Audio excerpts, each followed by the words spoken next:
Morning, everyone. Good morning. Good morning.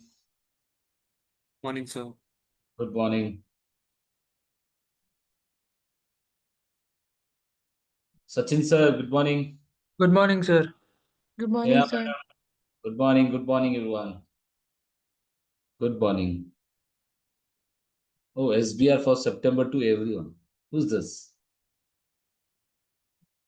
Okay, chalo. Let us wait one more minute. After that, we can start. Before that, anyone, any doubts, you can ask me.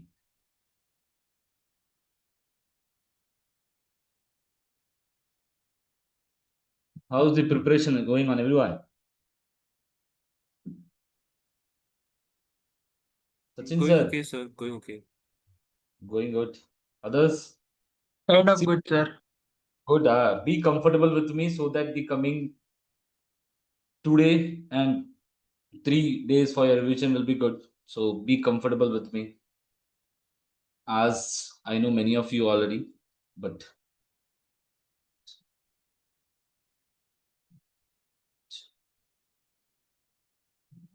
participate.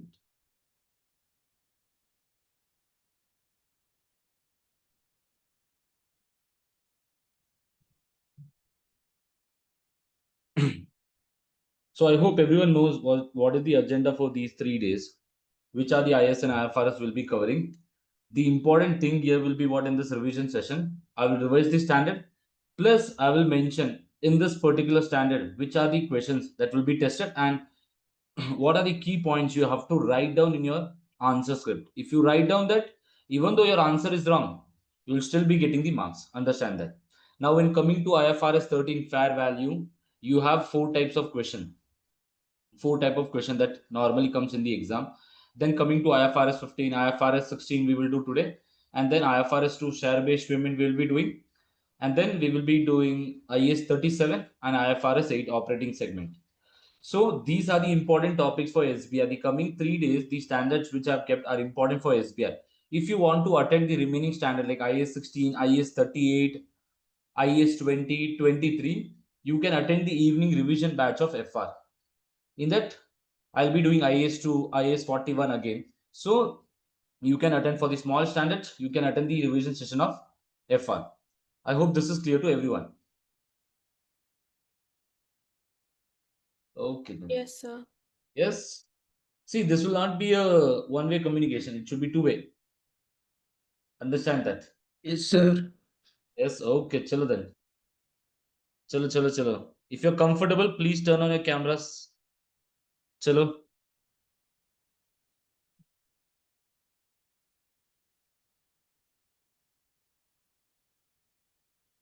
Chalo, chalo, chalo.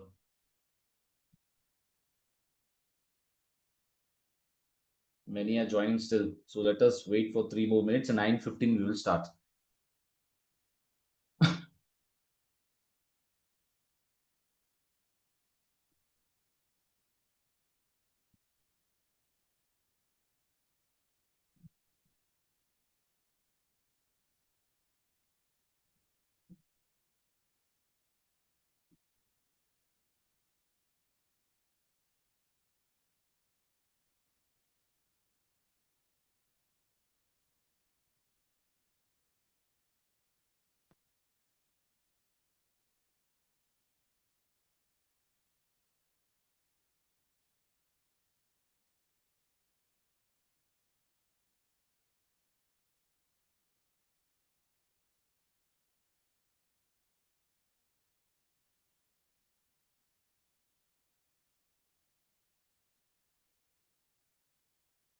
If you have joined in, good morning, everyone. Ankush, Vivan.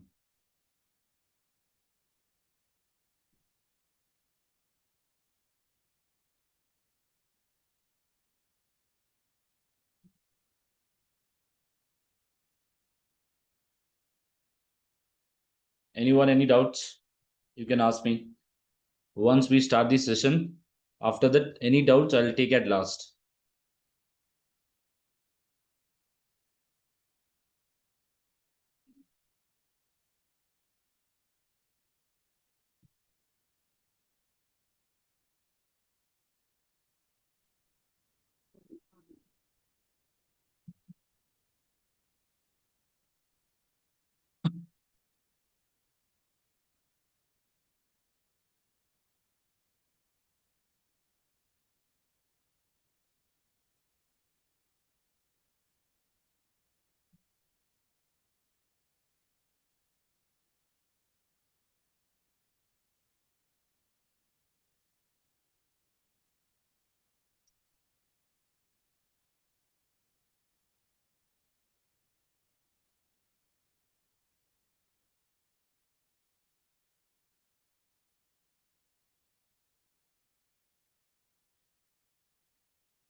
Pranati, any update about Soham?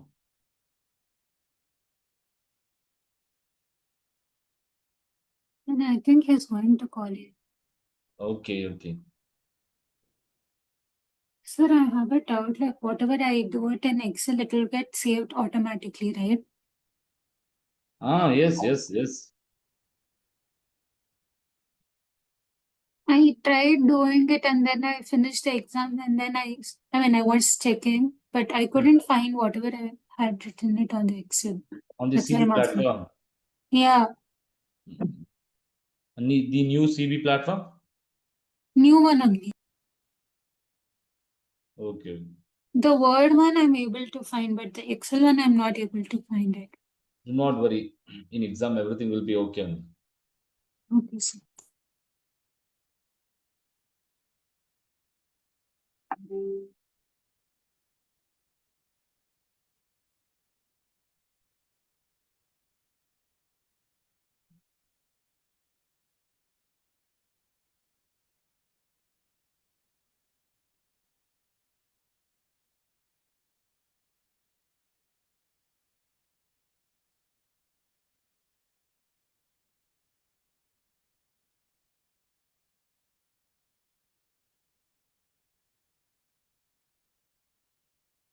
Chalo then. Good morning, everyone. Chalo, let us start today. So today's agenda will be to cover IAS 13, IFRS 2, share-based payment, IFRS 15, then IFRS 16, IAS 37, and IFRS 8. The important topics for your SBR. So starting with IFRS 13 first. Coming to the concept of fair value, this standard is very important from SBR point of view. And in your ACC SBR exam, this topic has been tested a lot. In the June attempt, the March attempt questions were that 6 marks, 8 marks, and the questions will be straightforward from this. You have 3 to 4 types of questions which will be tested in SBR for fair value. In FR, it's not an important topic, but for SBR, it's an important topic. So starting with this, what is fair value? Whenever you get any question regarding fair value, what is the first thing you have to write down? You have to write down the definition. Whichever question comes, you have to write down the definition, because in SBR you have marks, 1 marks or 0.5 marks for technical knowledge to write down as per the standard. So now starting, IFRS 13 determines the calculation of fair value of asset and liability required by many standards. As you have seen in IAS 16, IAS 41, we use the concept of fair value a lot. So in this case, the standard IFRS 13 will only help us to calculate the fair value. It will not teach the accounting treatment. Accounting treatment in respective standards, we'll learn that. So now this standard IFRS 13 will not apply to IS2 inventory, because NRV. NRV is what? If you remember, NRV is an entity specific. But when coming to fair value is a market specific. Then IS 36 impairment, value in use calculation. Whenever you calculate value in use, in this case also IFRS 13 will not apply. Then IFRS 2, share based payment. The fair value of the option you have in case of IFRS 2, it will be given in your exam, and that you learn in AFM to calculate. Then IFRS 16 in leases also, this will not apply. So now coming to the definition, what is fair value? Fair value is the price that would be received to sell an asset or paid to transfer a liability in an orderly transaction between market participant at measurement date. Whenever a question comes regarding fair value, you have to write down this. You will be having 1 mark for this. Understand? So normally fair value means what? The price which we receive to sell an asset or which we pay to transfer a liability in an orderly transaction between market participant. And the transaction should be based on what? Arm's length transaction. The transaction should not be a forced transaction. I hope the definition is clear to everyone. Determining fair value. Entity specific restrictions should not be considered, but asset specific restrictions should be considered. An important point. This can be a question in your exam. This point can be a question. The question could say that the restriction is there on the asset, but you have to consider that restriction which is there on the asset for the calculation of fair value. But when coming to the restriction on entity, you will not consider it. If there is a restriction on the asset, you should consider in calculating the fair value. But when coming to the restriction based on entity specific, you should not consider it. Now, coming to the fair value, how do we calculate? There are two markets, principal market principal market and most advantageous market. What does principal market means? If you want to calculate the fair value of any asset or liability, you will give the first preference to principal market. Principal market means what? The market where the transactions are in high volume. The first preference should always be given to principal market. So whenever a question comes, first you have to identify whether the question is regarding principal market or most advantageous market. If it's regarding principal market, write down the sentence market where the assets and liabilities are transacted with high volume. You will get 0.5 marks or 1 marks depending upon the marking scheme. If principal market is available, what is the fair value calculation? Price of the asset or liability you will take less transportation cost. Transportation, you will not consider transaction cost. You will never consider transaction cost in case of principal market. If principal market is not available, let us take there are 2 or 3 markets which are available. In that case, the company should decide which one is the most advantageous market. If they are not able to identify principal market, the company should use the principle of a most advantageous market. Most advantageous market means what? Where the amount which you receive in case of asset is maximum, for liability is minimum. So in this case, how do we calculate the fair value? In this case, to calculate the fair value, you have 2 steps. First, you have to calculate which market will provide you the most benefit. Which market will provide you the most benefit. In that case, what will you do? You will take the price of the asset or liability, less transportation cost, less transaction cost. You will get what? Net amount received or paid. In this case, you will do this calculation for market 1, market 2, market 3, market 4. Out of that, you will decide which market is providing the highest benefit. After that, what will you do? Step number 2, you will calculate the fair value. When you calculate the fair value, what will you consider? Whatever is the price less transportation cost. Now, out of this market, let's say market 1 is there, market 2 is there, market 3 is there. You got the maximum benefit here as 10, 12 and 13. In this case, which is the market that is providing most benefit? Market 3. When you calculate what the fair value, you should consider what? You should only consider transportation cost. You should not consider transaction cost. To identify which market is most advantageous, you consider both the cost, transaction and transportation cost. I hope everyone have understood this part. Yes, sir. This is the important question which comes in your exam. Frequently repeated question. Last attempt we had a question regarding this topic. This question came for 8 marks. Last attempt, the June attempt. In section C, section B, question number 3. 8-mark question was there regarding most advantageous market and principal market. In that, out of 8 marks, 3 marks were for technical marks. Writing what does fair value means, writing what is principal market, and writing what is most advantageous market. If you would have written this, would have got 3 marks easily. Do not make this mistake. I've seen students making mistake in most advantageous market. They consider transportation and transaction cost also in the calculation of fair value. Avoid that mistake. Why? See now, transaction cost is an entity specific. When coming to fair value is a market specific. Understand that. But when coming to transaction cost, it's an entity specific. So do not include it. Transportation cost, you have to include it. This is the first type of question that comes in SBR. Then coming to the next type of question. Now, when we have covered this principal market and most advantageous market, we have understood what is principal, what is most advantageous market. Now, coming to the topic of determining the price of asset or liability, the hierarchy which you have, level 1, level 2, level 3. This is also a frequently repeated question in your SBR. In that case, if a question comes in the exam, you will not be able to write what is level 1, level 2, level 3 in detail. So write down in simple points. Level 1 means what? Quoted price. Level 2 means what? Quoted price for similar assets. Then level 3 is based on what? Based on cash flows which are discounted and calculated. So level 1 is the quoted price of identical assets which are identical. Let's take an example that today I want to calculate the value of Reliance share price. So what will I see? Either I'll see NSE or BSE.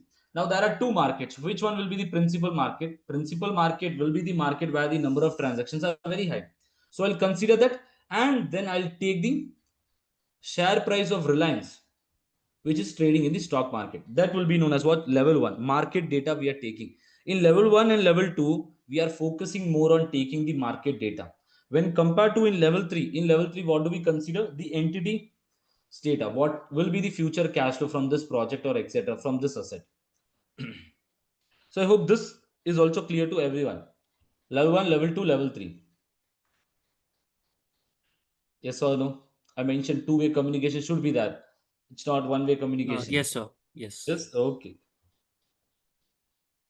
See, I can't go in detail as I mentioned. This is a revision session, so I'll be saying that what are the mistakes that are regularly done by student, and in a topic IFRS 13, what is the maximum the examiner will ask you? Out of this, the examiner will never ask you. Understand that. Then coming to non-financial asset, this is also a third type of question which is frequently repeated in your SBR exam. When this, as of now, the fair value concept which we have learned was regarding what? Financial asset, also non-financial asset. But for non-financial asset, IFRS 13 gives specific guidance. What is that? While determining the fair value of non-financial asset, entities should consider highest and best use of the asset. 1 marks. Write down this, get 1 technical marks if a question is there. If a question is regarding calculate the fair value of a non-financial asset like a land, etc., in that case you have to write down, as per IFRS 13, for non-financial asset, entity should consider the highest and best use principle. Now highest and best use principle will be applicable when three conditions are fulfilled. That is what? It should be physically possible, it should be legally permissible, and it should be financially feasible. If these three conditions are being met, then we can say that okay, this value which we are getting will be considered for the calculation of fair value. If I take today, I have a land, and this land can be used for commercial purpose, residential purpose, or agriculture purpose. Now when I determine the fair value, I have to consider that this is a non-financial asset. Now I have to consider that is it physically possible to use this land for commercial purpose or not? Is this legally permissible? It should be legally permissible, not legally permitted. In the exam question it will be mentioned legal, it is not legally permitted etc for someone else, but as per the laws and regulations of the country it is legally permissible. If you say to the government or file it, if you give the plan, the government will approve it normally. In that case you'll fulfill this condition. Then financially feasible. Financially feasible means the company should be able to generate profit out of that, as well as they should have the funds to convert this land into a commercial property or residential or agriculture one. Even though this land, as of now, if I say this land is that this land is used for commercial purpose, but if I use this for agriculture purpose, I will have more benefit. In that case, or the fair value in case of agriculture is more, in that case we will consider this. Even though the normal point of view will be what's a commercial, in case of commercial the value of the property will be more, but sometimes what can happen in case of agriculture also the value can be more. In that case what will you do? Even though the land is used for commercial purpose, but the fair value will be based on what? Agriculture activity. Understand that. So for non-financial asset, write down this first line, get 1 marks, and write down this also, you'll be getting 0.5 marks. No need to write down this detail, no need to write these all points, only you should mention these points: physically possible, legally permissible, and financially feasible. This the third type of question we have covered. Then after this, the valuation technique. What are the three types of valuation techniques? Market approach, cost approach, and income approach. In market approach, what we consider the selling price. In cost approach, we consider the replacement cost. This you will be learning in your IES2 inventory. Then income approach. In case of income approach, what should we do? We will consider the future cash flows and discount it. If I have a today asset, the asset is that I want to calculate the fair value of the asset. There is no active market, etc. What will I do? Whatever is the future cash flows, I will discount it and say this is my fair value of the asset. So these are the steps which you have to follow. First step, identify asset or liability along with unit of account and valuation. Then step number 2, identify highest and best use only for what? Non-financial asset. Then see the market, which market you should choose, either principal market or most advantageous market. Then apply the level 1, level 2, the hierarchy, and calculate the value of the asset. I hope the IFRS 13 is clear to everyone. I'll not waste much time on IFRS 13, IAS 37, and IFRS 8. I'll spend a good time on IFRS 15, IFRS 16, and IFRS 2. So what are the three types of question? First one is regarding principal and most advantageous market. write down the definition and also mention that fair value is a market specific, not an entity specific, because this also carries 0.5 marks. In the class, in our regular class, we have done this. We have done more than 10 to 12 questions regarding fair value. So I mentioned. Then after this, you have what? Then you have the regarding the hierarchy. The question could be regarding hierarchy. In the class also we have discussed, in the regular class we have discussed that level 2 data is available, but the directors are using the level 3 to calculate fair value. It's incorrect. So what should we do? We should use level 2 to maximize the observable inputs, to maximize the true value of the asset. Then after that, non-financial asset. The third type of question is what? Non-financial asset. In that case, you should consider the highest and best use. When will the highest and best use be considered? When it is physically possible, legally permissible, and financially feasible. The fourth type of question which comes in your exam is what? For fair value of liability or decommissioning liability. I have not seen this, only it has been tested once in your past paper when this IFRS 13 was introduced. So remember these three type of question. Clear to everyone? Yes. Any doubts you can ask me now. Yes, sir. So for valuation techniques, still, sir, there is no particular question which is related to IFRS 13. They will be Yeah. tested in other standards. Yes, it will not be. Yeah, this valuation technique, this is only for a reference purpose. It's not asked in detail here in SBR, etc. I have not seen. Most of the cases, market approach will be tested in IFRS 13 only, like a fair value. You calculate the fair value of any share price, or this one. Income approach is mostly used in your IS 36, etc. It will be tested there. I have not seen when coming to SBR. In case of SBR, you need not go in depth of the subject. You should know the basic, you'll pass. Got it, sir. Okay. So with this, the IFRS 13 discussion is completed. So now, let us start with the discussion of IFRS 16. So now, IFRS 16, is this topic very important for SBR. Very important for SBR. I mentioned you that, see, I'm mentioning again, IFRS 15, IFRS 16, and financial instrument. For sure, in the exam question will be there. Either it will be in your section A or section B. When coming to IAS 12, deferred tax, IAS 19, and your IFRS 2, share based payment,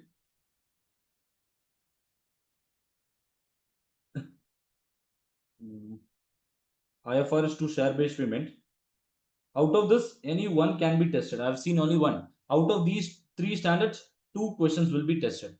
I've seen this in the past papers, as well as many students have mentioned that IFRS 15 and 16 questions or financial instrument has been tested for each and every attempt. So focus on these three standard batch, avoid silly mistakes. So let us start with the discussion of IFRS 16. What is a lease?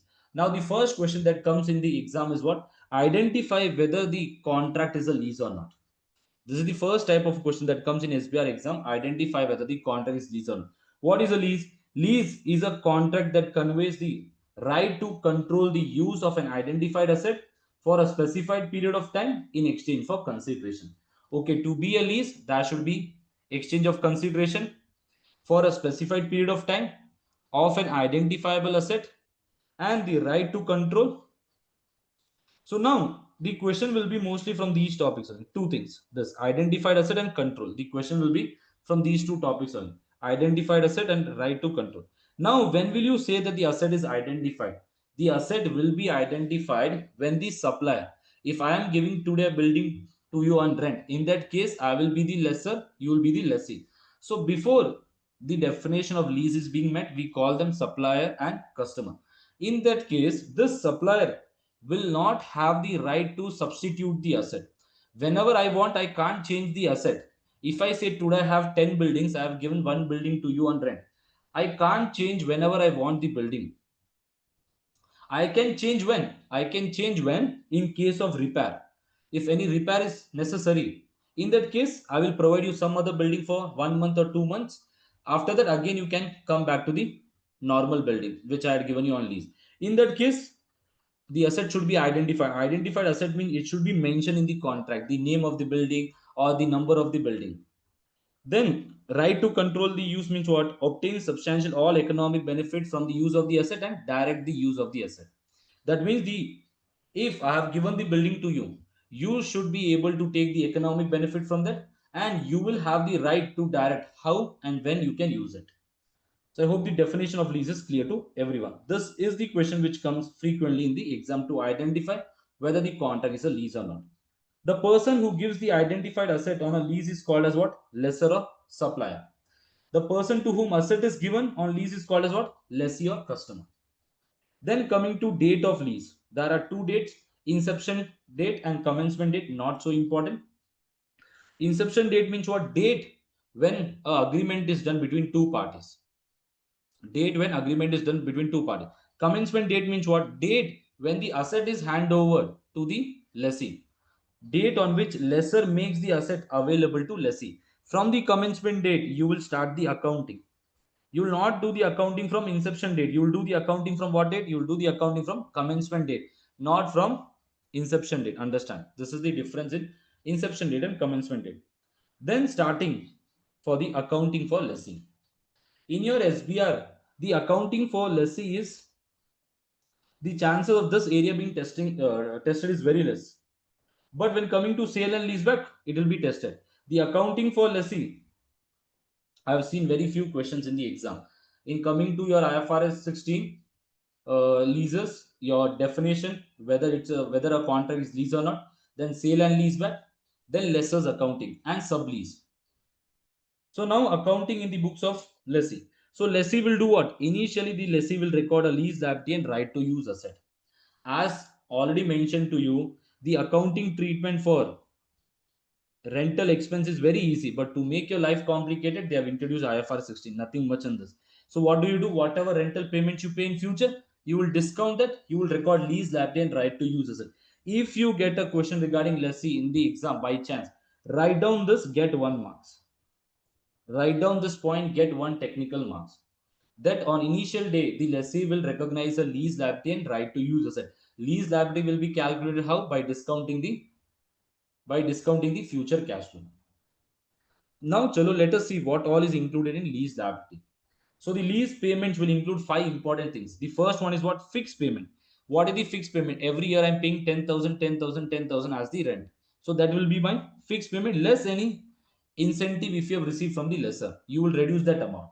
Then next one, variable payment. This variable payment will be based on some index. I have not seen this variable payment being tested in SBI. Even though if it comes in the exam, it will come for 1 mark only, not more than that. Not more than that. Even though you have not included this in your calculation, if a question is for 8 marks, you have not included the variable payment, no issues. Still, you will get 6 marks. It's enough. Don't waste your time in this, sir. I don't know this point, etc. What should I do? No issues. Do the rest part, get easy marks. Yes, ma'am. So there was a question where in the question they had specified that instead, you'll get payments as well as you'll get extra amount which will be variable based on the returns or Yeah. profits you make in the year. So how would you account for that? Yeah, you mentioned right. Now, see, now when coming to the exam scenario, will you be able to apply this brain too much there? Will you know what No, should be sir. done, etc.? So, what is required in now only 3 to 4 days are left. Do not learn anything new. What is required? Variable payment. Now, if you remember your IFRS 15, when coming to variable payment, what do? Can I say you include when? It is highly probable. Same apply here. Okay. Apply that and write down. Simple. See, because I have seen students, if 8 mark question comes, 8 mark question, they waste for this variable payment, they waste 10 to 15 minutes there. If you waste 10 to 15 minutes on this one point, which is having 1 or 2 marks, you will not be able to write the easy part in section B, a question number 4. Okay, sir. Okay. See, as mentioned, the standards when you learn, you should learn in detail. But in SBR, no need to learn in detail. Know the basic, you'll pass the exam. Now, I can't explain how the accounting, but just as you mentioned the IFRS 15 rule, apply that and record it. In most of the cases, the examiner will say you whether it is probable or not. If it is probable, include in the calculation. If not, ignore it. There is a question in your exam kit, one question. Then coming to the next one, exercise price of any purchase option. If today I have given the right to you to purchase the asset, if you will exercise it, you say that, sir, after the lease term, we will purchase this asset. That value also should be included in the lease liability calculation. If I say today I've given an option today to you to purchase what? The asset at the end of 5th year. If you believe that, sir, we will exercise this option, we will purchase it, then include that value in the calculation today for the lease liability. Then next one, any penalties expected to be paid for early termination. The, the lease term is for 5 years. The lessor has mentioned that if you terminate this, you have to pay a penalty of 1000. Include this 1000 also in the calculation. Then next one, guaranteed residual value. The guaranteed residual value should be included. I hope everyone knows what is the difference between guaranteed residual value and unguaranteed residual value. So guaranteed residual value will be included in the lease liability calculation. Unguaranteed residual value will not be included. Everyone clear with this 5 payment? What are the 5 things that will be included in lease liability calculation? Yes, sir. Yes, sir. Yes? Okay then. See, if you have any doubts, ask me, so that as mentioned, it should be two-way communication. And if you have any doubts, now sir, now as she mentioned that, sir, this variable payment, what should we do? Now if in the question it comes, do not waste much time on this thinking. If you waste much time, you'll put yourself in a pressure and you'll not be able to answer the other part. Now you do not have the time to again go into detail and learn. Then coming, what are the payments that are not included? Unguaranteed residual value will not be included, and lease payment allocated to non-lease component. Non-lease component will not be included as of now. We'll come to this non-lease component also. As of now, remember that it will not be included. So the lease payment will include 5 important payments. Then discount rate. Every time the discount rate will be given to you. The discount rate. The first priority should be given to implicit interest rate. Now write down this. This carries also 0.5 marks in your exam. If in the question they have mentioned that the implicit interest rate is there, as well as they have mentioned that the incremental borrowing rate is there, then the priority should be given to implicit interest rate. You should write down that the present value of the lease liability will be calculated by discounting using the implicit interest rate. You will be having 0.5 marks mentioned. In some questions, what will the examiner do? The examiner will not give you the implicit interest rate. They will give you the incremental borrowing rate. So if they have given the incremental borrowing rate, write down that as per IFRS 16, we should use implicit interest rate, but this is not available. So the preference will be given to incremental borrowing rate. Then coming to lease term. Lease term means what? The period. So lease term will include what? Non-cancelable period plus period covered by any option to extend the lease. If I say that the lease term is what? 5 years. It's a non-cancelable period, and there is an option to extend the lease for 3 years. Option to terminate after 3 years. The lessee is reasonably certain to extend the lease. If they say that we will extend the lease, then the lease term will be what? 5 plus 3, 8 years in total, the lease term. But other way around, if I say the lease agreement is what? 5 years, and the option is to terminate for 3 years, and the lessee is reasonably certain to terminate the lease. It's terminate the lease here. In that case, what? It's 3 years. It's 3 years. I have not seen question regarding this topic in your SBI, but for understanding purpose, I've mentioned. So now coming to right to use asset. When you calculate right to use asset, what will you consider? The first thing is what? The amount of initial measurement of lease liability. Whatever is the value of lease liability you have calculated, consider that. Then payment made before the lease commenced. If any payment is made before the commencement of lease, the period after the inception, if any payment is done, include that also.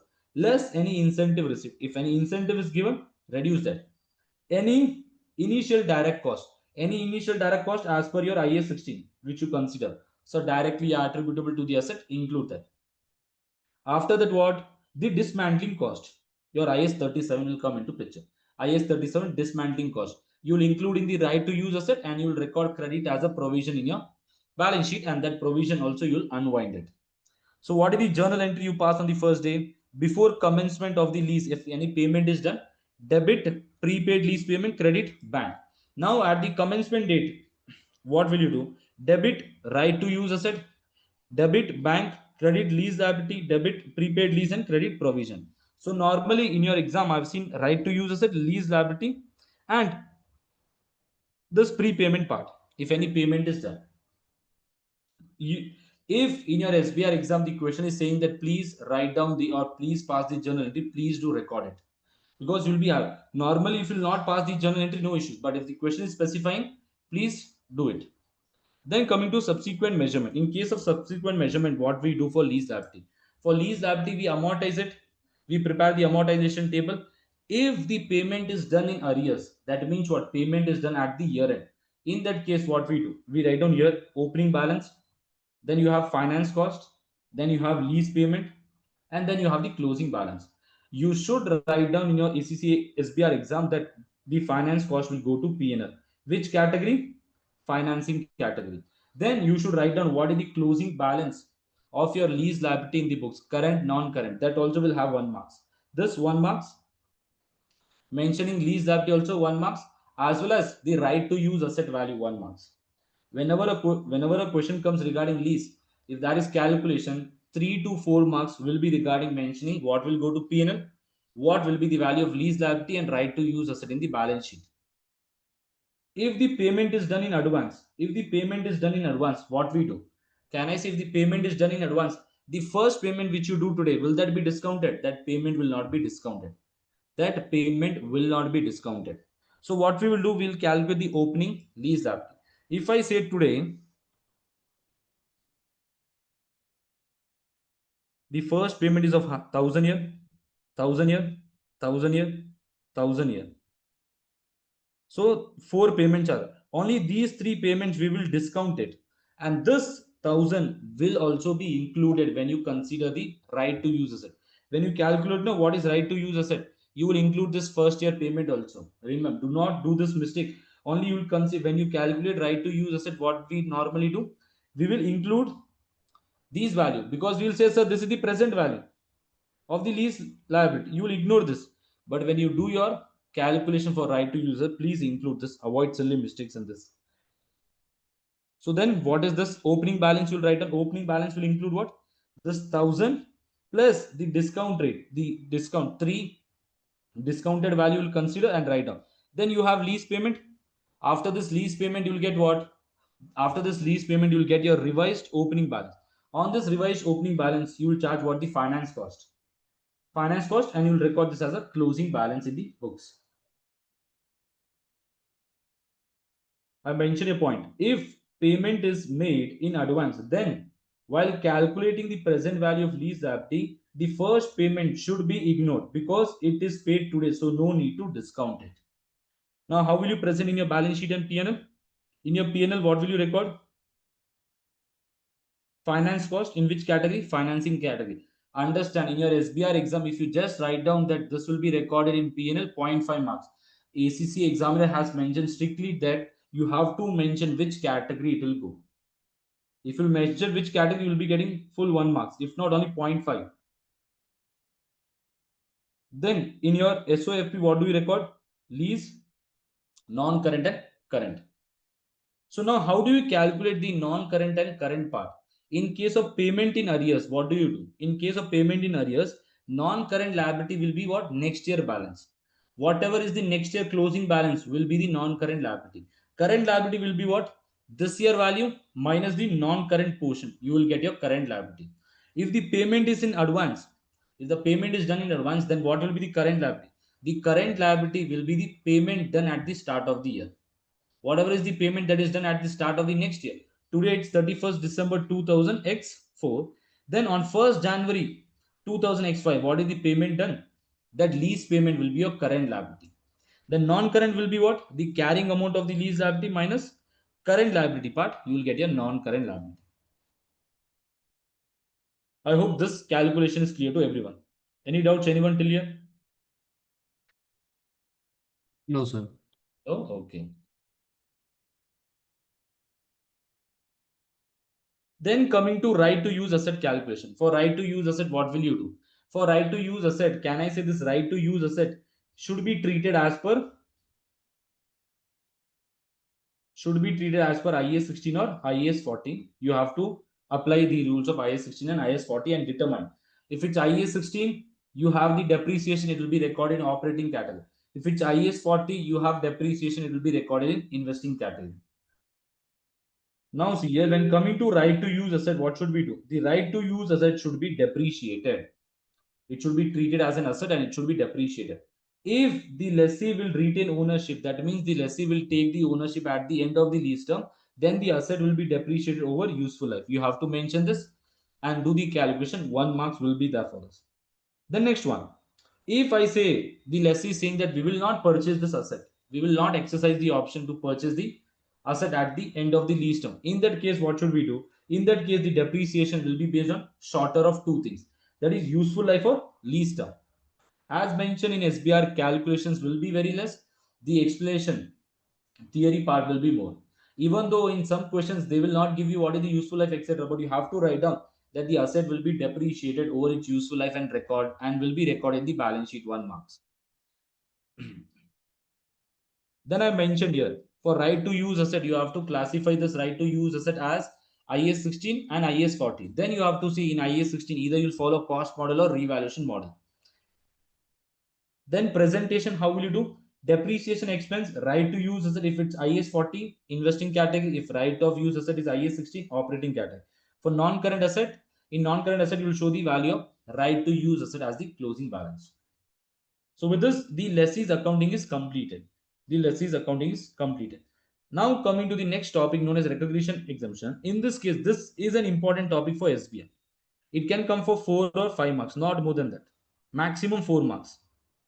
In this case, the lessee can adopt to you, the lessee will not apply IFRS 16. The lessee will not record right to use asset and lease liability. The lessee will normally record it as an expense. Now, if I say the lessee is saying that we have taken a asset, they say that we have taken an asset for 1 year, and the expense for the total 1 year, the expense is 1 lakh rupees. So they will not record this as a right to use or lease liability. Instead, they can do what? This 1 lakh they can take divided by 12, and each month they can record it as expense. The lessee can elect not to apply IFRS 16 to short-term lease and lease of low value asset. So either the lease can be a short-term lease. If the lease is a short-term lease, then the lessee will not apply IFRS 16. That means the lessee will not record right to use asset or lease that. This is optional. The lessee has, if the lessee want to record right to use as a lease liability, it can do that. No issues in that. So, and lease of low value asset. The lease of low value item is not defined by IS and IFRS. Few examples are given. Examples like tablet, telephones, and laptop. The examples are just given. The lease of low value item is not defined in IFRS 16. It depends on the company's judgment. The company will mention this. Then short term lease is a lease at the commencement date, has lease term of 12 months or less, and does not include any option to purchase or renewal. If the lessee has the option to purchase, or if they has the option to extend the lease, then it will not be what? A short term lease. Lease of low value asset, as I've given the example to you. So how will the company record the expense? The company will record the expense on what basis? An expense on either straight line basis over the lease term. If the lease term is, can I say, 2 years, they will record the expense for 2 years. If you purchase a low value asset, the lease term can be more than 1 year. Understand that the lease term can be more than 1 year. Then the low value asset, whatever is the lease payment, you will record this expense over 2 years, or any other systematic basis that is more representative. Mostly in your question, it will be mentioned straight line basis only. They'll give you the lease term. Record it as a normal expense. Then coming to the next topic of sale and leaseback transaction. In sale and leaseback, what will happen? Very important topic. In this, you have, in total you have 3 cases, but for your SBR, case 1 and case 2 are only tested. So sale and leaseback, in sale and leaseback, what will happen? A seller is there, a buyer is there. So today, if I am the seller, I am selling my asset to you. In this case, when I'm selling this, it should meet the definition of what? IFRS 15. The term known as control. The control has been transferred. Sale has been done as per IFRS 15. If the seller is transferring or selling the asset and the conditions are being met as per IFRS 15, and then this person will again take this asset back on lease, why will the person get into a sale and lease back transaction? Because of cash flow problem. After this, now what the seller will do, this seller will become a lessee, this buyer will become what? A lessor. Now we are learning the accounting treatment in the lessee's book. Understand that. So now if control is not transferred, if the control is not transferred, in that case what it will be? In that case, if control is not transferred, the lessee will record this as a loan. A normal loan will be recorded debit, bank credit loan, whatever amount they get, they will be recording this as a loan. The asset will be recorded in the lessee's book, it will not be de-recognized. If the control is transferred, in that case the transaction should be recorded as a sale and lease. For lessee, what will the lessee do? The first thing, the lessee will de-recognize the asset at the carrying amount, record right to use asset, and record lease liability. Now see here, these, what is the calculation now? When coming to the calculation, what is the first entry? The company will record debit, bank, sale proceed, they are receiving some amount. They are selling the asset. The asset will go out at the carrying amount on the date of sale and lease back. After that, the company will record lease liability. Lease liability will be recorded what? Present value of future lease payment. Lease liability will be recorded present value of future lease payment. The right to use asset, you have to calculate. The right to use asset will only be recorded for the interest which is retained. Right to use asset will be only recorded for the right retained. So what is the formula here? You will take the fair value of the lease liability. That is what fair value means, what? Present value of the lease liability. Then you will take fair value of the asset into previous carrying amount. That is the carrying amount of the asset. You will do this calculation. You will get what? You will get the carrying amount of right to use asset. And you will have a balancing figure. If it's the balancing figure is on the debit side, it's a loss. If it's on the credit side, it's a gain. So if Sir, it's this a gain and loss goes to operating? operating, depends better. Now this, if the item or the carrying amount or the asset which you have now, this asset is a PP or intangible asset, it will go to operating category. If it's an investment property, it will go to investing category. But most of your time in your exam, it will be operating category only. I have never seen that investment property. Further, in sublease, you can have this type of question. Everyone clear with sale and lease back? I hope my Yes, pace is sir. not going too fast. Okay. Now this is a case, this case one, this was a normal accounting. This was case one. In case one, what we have learned? That the selling price is equal to the fair value. Selling price of the asset and the fair value of the asset is equal. Now coming, whenever a question comes in your ACCA SBR sale and leaseback, what are the 4 important points you have to write down? 4 to 5 points. What is the gain or loss? What is the value of right to use asset in the balance sheet? What is the lease liability? And then you have to mention that it is a sale and lease back because the control has been transferred. You have to mention in the question indicators will be there or indication will be there whether control is transferred or not. If control is transferred, write down that. You'll be getting 1 marks. Even though you'll think that, sir, this is a very silly point, why should we write it? But you have to write down to get the technical marks. Understand? Now coming to the next case, if the selling price is more than the fair value, that means what? If the selling price of the asset is more than the fair value. If I say today the value of my asset is 100, now I'm selling this to you and you are paying 120. Now if you're paying 120, the value of the asset in the market is 100. You will not pay me this. You will say that I will pay you only 100. Why should I pay 120? But I say that I need 120. In that case, what will you say? In that case, you will say that this 100 is what?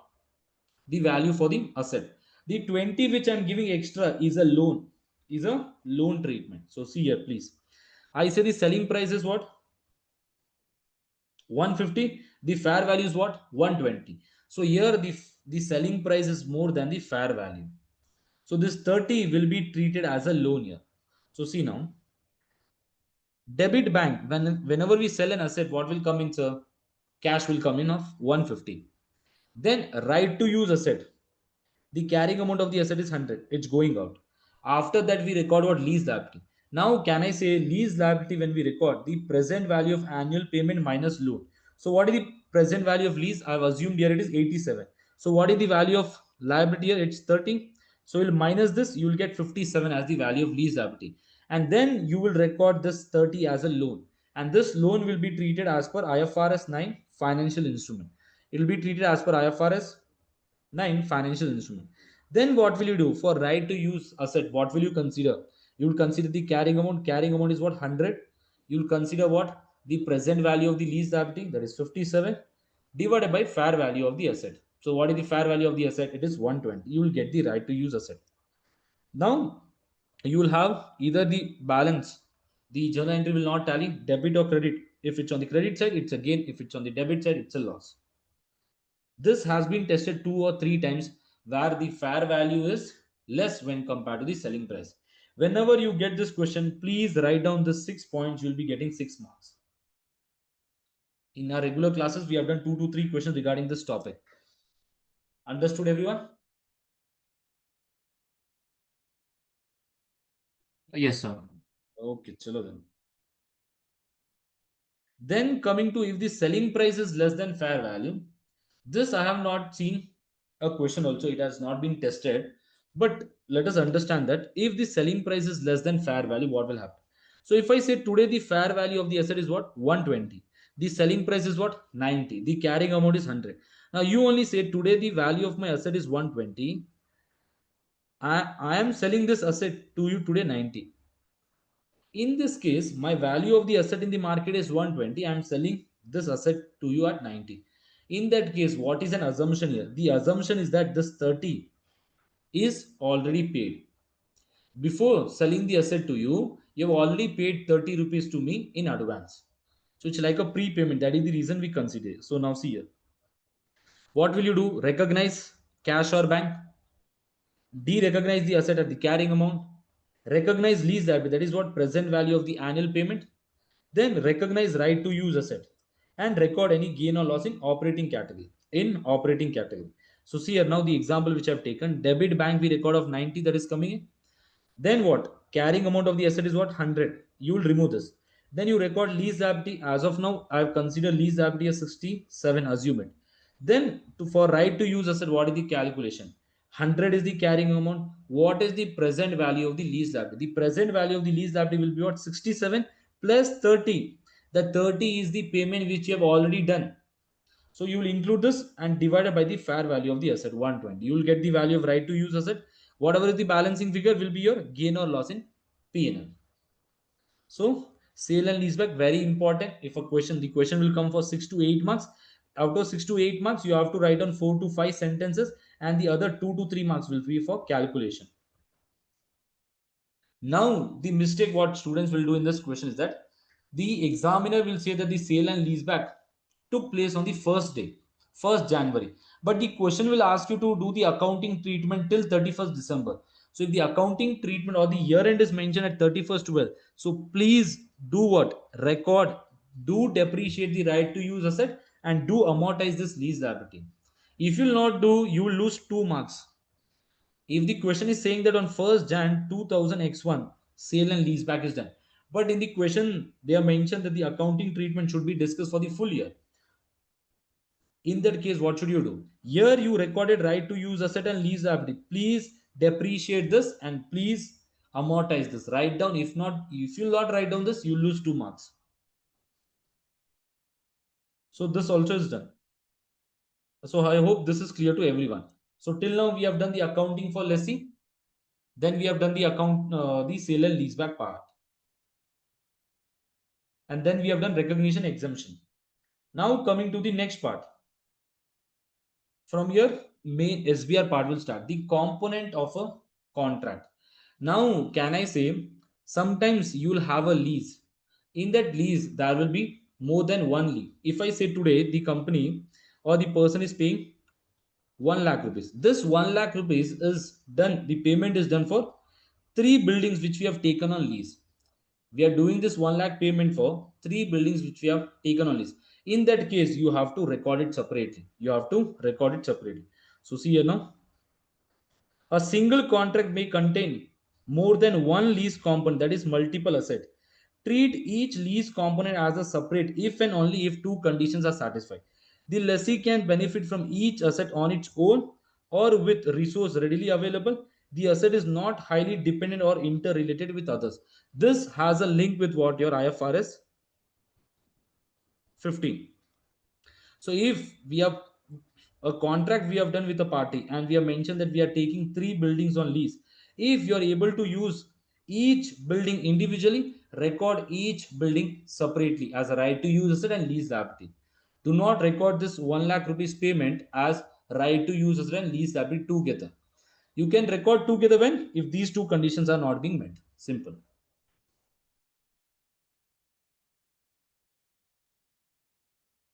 Then coming to the next important topic that is also tested in SBR, lease and non-lease. Very rare, which your very bad day, I say that, which your very bad day, you can have a question from this topic also. Sale and lease, lease and non-lease component. So non-lease component is a part of contract that does not convey the right to use an asset, but instead provides a service. Like what if you have taken a building on rent or on lease, you are paying maintenance also, you are paying some security fees, some IT support fees or some cleaning fees, etc. In that case, this amount which you're paying, I say that you're paying total lease payment of 10,000. In this 10,000, 2,000 is a non-lease component. Non-lease component. Now, should the lessee separate this 8,000 and 2,000? Should the lessee separate this 8,000 and 2,000? Anyone? Should the lessee separate this and record it, or can the lessee record this 10,000 as a lease liability only by discounting it?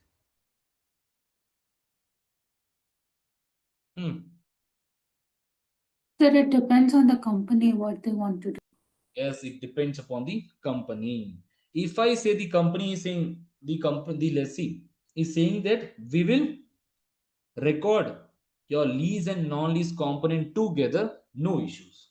Then what will the company do? The company will discount this 10,000 and record right to use a lease liability. Normal calculation will be done, no such issue. But if the lessee is saying that we will separate it and record it, in that case, what will the lessee do? The lessee will discount what? Only 8,000. They will not discount this 2,000. Now, this 2,000 will be recorded as an expense in P&L. Will be recorded as an expense in P&L as and when it is incurred. On what basis? Accrual basis. On accrual basis, it will be recorded as an expense. I hope this is clear to everyone. So let us read what is written here now. Separate lease and non-lease component on a relative standalone selling price.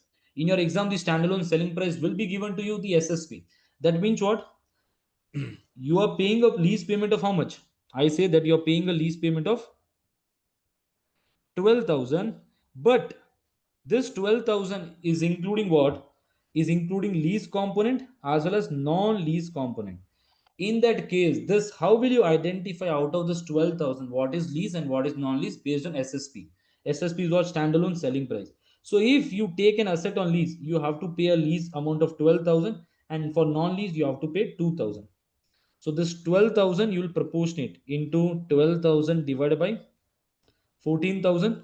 This 12,000 into 2,000 divided by 14,000. So you will get what? The lease component, and this you will get a non-lease component. So see here now, IFRS 13 gives an option. IFRS 13 gives an option to whom? To the lessee. No need to separate lease and non-lease component. That means they can record together, no issue. It's an option which is available with the lessee. I hope to everyone the lease and non-lease component is clear. If this comes in the exam, it will come for 4 marks, not 4 to 5 marks, not more than that.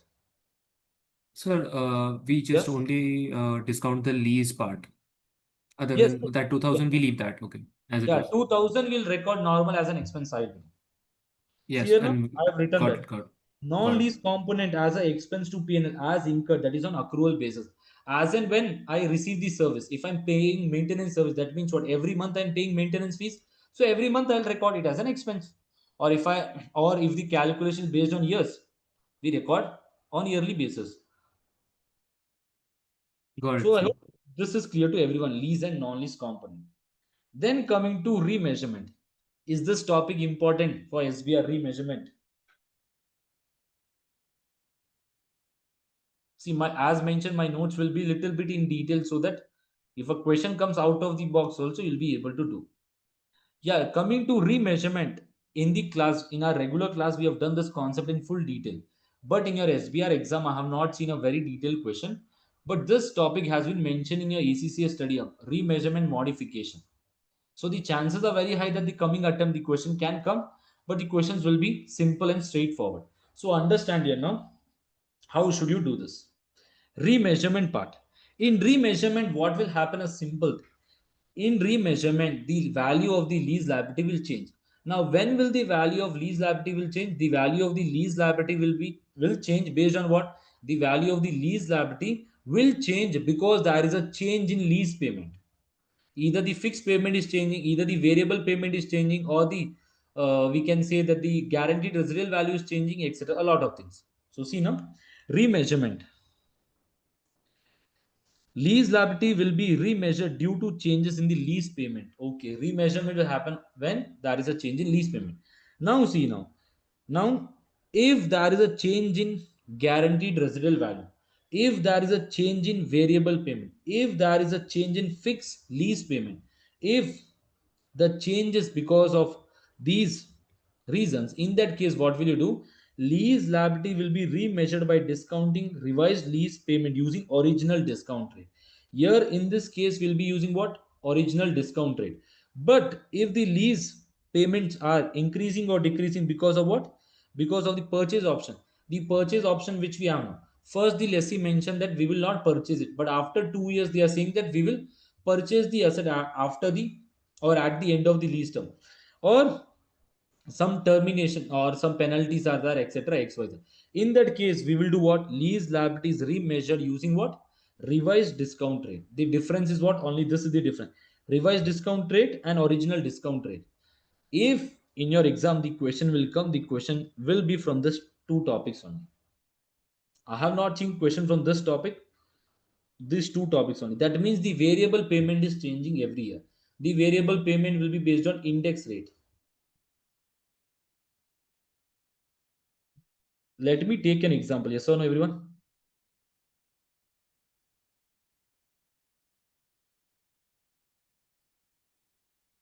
Let me take an example.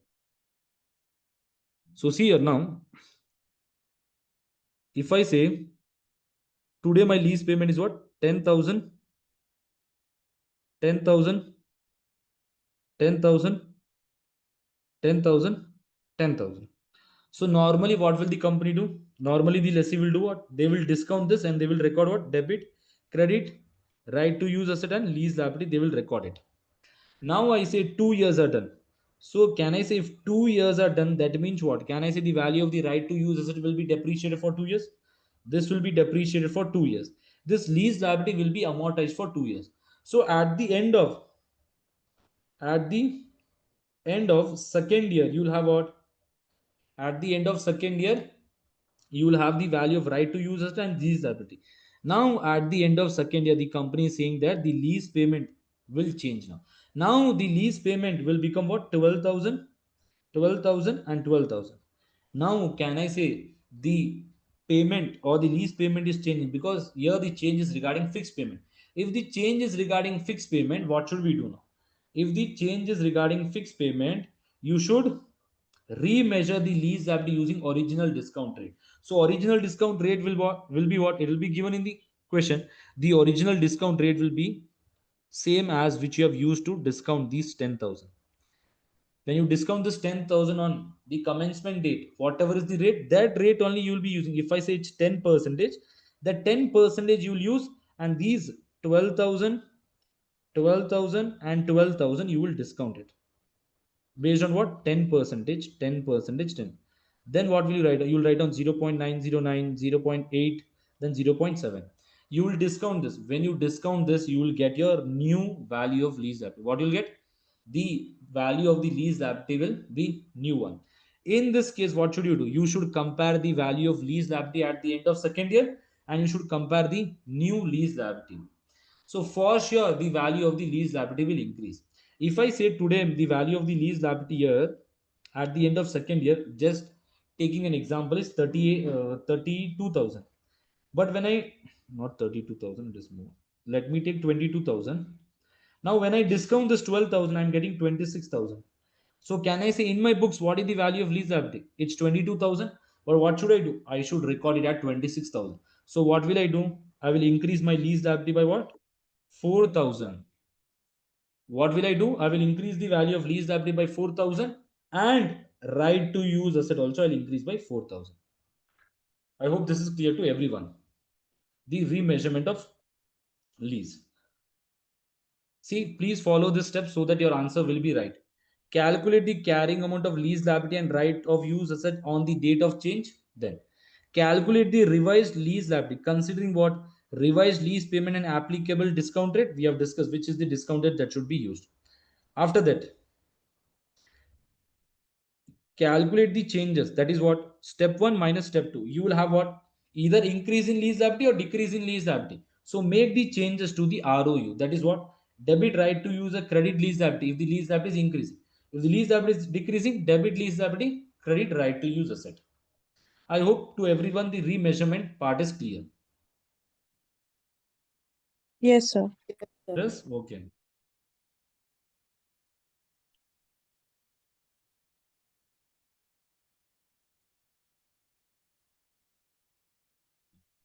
Then coming to lease modification.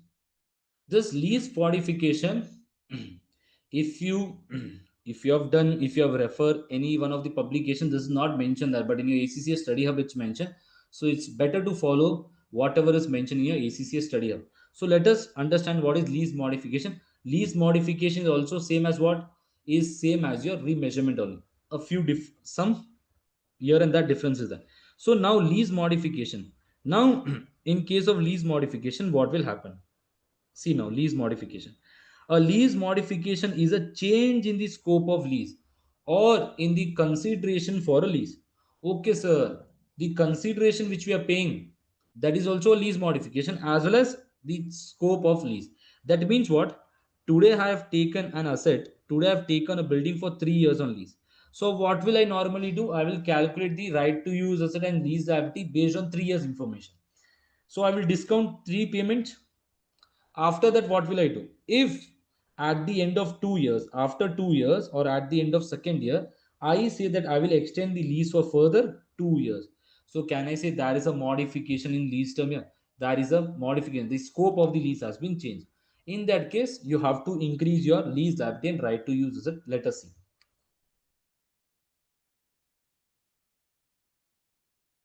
Now, lease modification will include lease extension, early termination of lease, leasing additional space. If I've taken one floor on lease, I'll say that I need the second floor also. I'm increasing the scope of the lease here.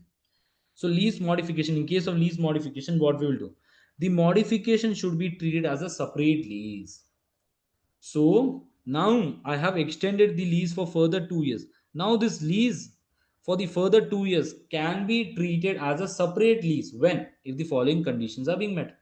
Modification increases the scope of lease by adding the right to use asset, one or more asset, and consideration for lease increases by standalone selling price. That means when I extend the lease for the further 2 years, in that case, I pay you the normal market rent. If I pay normal market rent, in that case, what will happen? I will treat this 2 years as a separate lease. Once I've completed with 3 years, then again what will I do? After 3 years, again I'll calculate the right to user and lease liability and do normal lease accounting. This is known as what? Modification will be treated as a separate lease. Now, modification is not a separate lease. Modification not a separate lease. In this case, what will happen? Increase in lease term, change, increase or decrease in consideration, change in the scope, not at standalone selling price. If the increase in scope is not at standalone price, if the increase in lease term is there, change in the increase or decrease in consideration will be what? Modification will not be treated as a separate lease. It will not be treated as a separate lease. What will you do? Same like remeasurement. Whatever are your future cash flow, you will discount that. You will discount that and calculate the value. You will see whether your lease liability is low or it is less or more. You will do the changes. So now see what are the steps you have to follow. See now, remeasure lease liability using the modification date discount rate. On the day when you modify, what is the discount rate on that day? Use that and remeasure right to use asset by same amount. Same amount. That means calculate the present value of the lease liability and check with the carrying amount in your books. If it's increasing, increase the lease liability as well as right to use asset. So see here. So step number 1, calculate the carrying amount of lease liability and right of use asset on the date of modification. Then what will you do? Step number 2, reduce lease liability and right to use asset proportionately. Recognize gain or loss to P&L. Now, in case of change in scope, this is an additional step when coming to your, this is the additional step when coming to the remeasurement part. Here, if I say today that today I had 2 floors, I have taken 2 floors on lease. Now I say that I will only require 1 floor. I have mentioned to the lessor that you have given 2 floors on lease to me. Now I only require 1 floor. So please take it back. In that case, this 1 floor which you are giving back will be treated as a sale.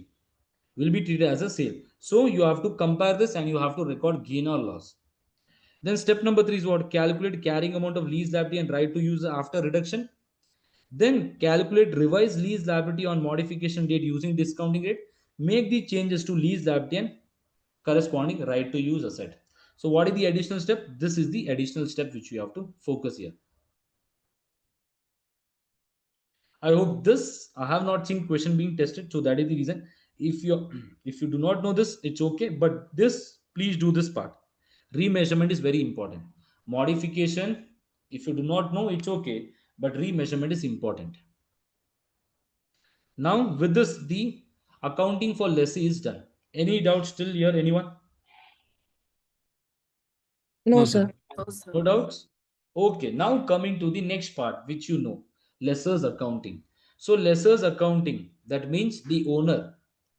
It basically means the owner. So for the lessor, what should we do? At inception, the lessor should classify all lease as finance or operating lease. So for lessor, the accounting treatment depends on 2 categories. If it's a finance lease or operating lease. The first question that comes in your ACCA exam, SBR, regarding lessor's accounting is what? Whether it's a finance or operating lease. If you have done your past papers, you would have seen that this topic being tested for 4 to 5 times. So very straightforward question will be there. It will not be too complicated. So now in case of operating lease means what, sir? Operating lease basically means the lease that does not transfer substantial all the risk and rewards to all the risk and rewards of the asset. If I am the lessee, you are the lessor, I'll do what? Accounting debit right to use as a credit lease liability. But in your books, you have to decide whether it's an operating lease or finance lease. When will you say it is an operating lease? You're not transferring the risk and rewards of the asset. If you transfer the risk and rewards of the asset, then what will you say? It's a finance lease. Now, what are the indicators of finance lease? Now, I mentioned here 5 indicators. This only will be tested in your exam. Now, if any one of the condition is satisfied, we will say this is a finance lease. Now, the first, what is the indicator? The lease transfers ownership of the asset to the lessee by the end of the lease term. That means at the end of the lease term, you are transferring the asset to me. In that case, you will say it is your finance lease. Second one, lessee has an option to purchase the underlying asset at a price below the fair value. That means what? As a lessee today, I have the option to purchase the asset at a value which is less when compared to the market value. In market today, the value of the asset is 10,000, but I have the option to purchase this asset at 5,000. In that case, in your book, it will be a finance lease. Next one, lease term covers majority of the underlying asset useful life, that is 75%. It should be more than 75%. If today the value, or today let's take the useful life of the asset is 10 years, you have given the asset to me for 8 years. That means for 8 years I am taking the benefit. In that case, it will be what? A finance lease for you. The next one, present value of future lease payment is substantially equal to the fair value of the underlying asset on the inception date. That means what? Today the fair value of the asset is how much? 1 lakh. And when I discounted whatever payment I do in future to you, I have discounted that. I have discounted and I get to know that the discounted value of the future cash flow is coming to 98,000. That means what? Here the value of the asset today is 1 lakh. I am paying you how much? 98,000. This 98,000 is discounted value. So in this case also, it will be a finance lease for you. Then asset is of a specialized nature. That means the asset is of a specialized nature and can only be used by me. In that case also for you it will be a finance lease. Now note, if a lease contains land and building, these are considered and classified separately. Land is likely to be classified as an operating lease as its useful life is unlimited. Why? For land, the useful life is not defined. I hope everyone knows that. So, I hope the concept of finance lease and operating lease is clear to everyone. Yes. Sir, I just want to clear this one doubt. I Yeah. have been hearing a lot about this. I saw on Study Hub on one question. In Yeah. that question particularly, we all know that land cannot be depreciated as land is Yeah. not getting consumed. But Yeah. there is one instance. There is Yeah. one instance like if you are operating a landfill, like a quarry garbage dumping area, Ah. उस case में that is the only case where land can be depreciated. It is what they have told on Study Hub. Like, that is the only rare case where land can be depreciated because the land is getting consumed after you are done with filling that area with garbage. Now you have to go to the grass field, like decommission करना पड़ेगा. You have to. In that case, we'll do. Why? See, that is the reason we say no IS and IFRS judgment ke upar. It's based on judgments here. So in that case, you can apply that. Okay, land has a life. Yes or no? Now that Yes. depends also. What is the square feet? What is the area? If I Right. say Right. it's 1 acre and that has been fulfilled, if we know that every year we have 10,000 tons of waste, and this land has a capacity of only 1 lakh tons, Mm-hmm. that means you can determine the useful life. In that you will use. Yes. Okay. Got it. Okay, chalo beta. Now, chalo, let us understand the accounting for operating lease and accounting for finance lease. The accounting for operating lease is very simple. So, what should you do? Now, you are the lessor. For you, it will be what an income. So, normal in case of operating income, what will you do? You will record the income, lease income. On what basis? On straight line basis. You will record this on straight line basis. Lessor recognize collection from lease as a rental income in P&L on SLM basis. On SLM basis. So lessor continues to recognize the asset which is depreciated to the same basis as similar asset. So you have to write down this carries 1 marks, this carries 1 marks. Now you only say me in which category the lessor will record the income. Whether this will be in operating, financing, or investing category. In case of operating lease. Operating. Okay. I hope there is no doubts in this. So debit what's a bank, credit lease income, then debit depreciation, credit accumulate depreciation you will charge. The normally the lessor will record the right to use asset. The lessor will record the right to use asset normally, and they will record the income which they receive on SLM basis. Then coming to accounting for finance lease. In case of accounting for finance lease, what should we do? Now see here now. Recognition. Lessor de-recognize the underlying asset. Write down this, get 1 marks. In case of finance lease, the lessor will do what? The lessor will de-recognize the asset. And the lessor will recognize a lease receivable. That lease receivable will be based on what? Net investment in lease. Then interest income, finance income under financing category is booked over the period. Now see, what is general debit, lease receivable, credit, asset going out. The balancing figure will be gain or loss. The balancing figure will be what? Gain or loss. Then what will they do? Each year, the lease which you have as a receivable, you will unwind it. So you will increase the receivable, you will credit as an income, and the debit bank credit lease receivable if you have received the payment. Now see a note. What is net investment in lease? Net investment in lease will include what? Present value of lease payments. This present value of lease payment will be what? Same as lessee. It will be same as lessee. We have learned 5. Same. Then here present value of unguaranteed residual value. In the accounting for lessee, we have not included unguaranteed residual value, but here we will include the value. We will include the present value of unguaranteed residual value. Then I say amounts are discounted at the interest rate implicit in the lease. Which rate? Implicit interest rate we will be using. So this is the table, amortization table which we'll prepare. Now remember that this lease receivable which you have no will be treated for impairment. Will be treated for impairment as per IFRS 9. You would have studied this IFRS 9. You have the impairment stage 1, stage 2, stage 3. So this will be treated as a receivable and it will be impaired as per IFRS 9. Is this clear to everyone? The accounting for finance lease and operating lease. A very simple and straightforward accounting for lesser. Yes, sir. Yes, sir. Now, Coming to manufacturer and dealers. Did you cover this topic? Yes, sir. Yes. Others? No, sir. No. Sahil have covered. Sahil, that means you have referred study here. Right. Sir, I've referred every place I could. But I have not seen question coming from this area. If it's your very bad day, you can get this question. But let us understand, it's very simple and straightforward. Nothing new in this. Understand here. Manufacturer and dealer.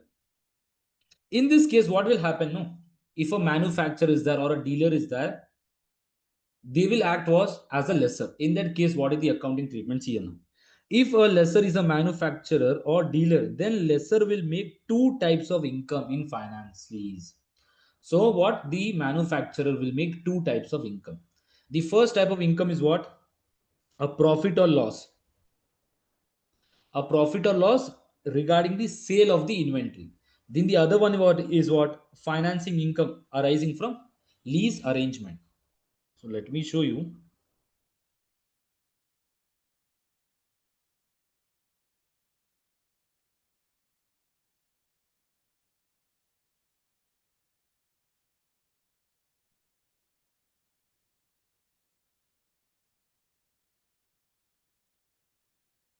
Now see here, please see everyone this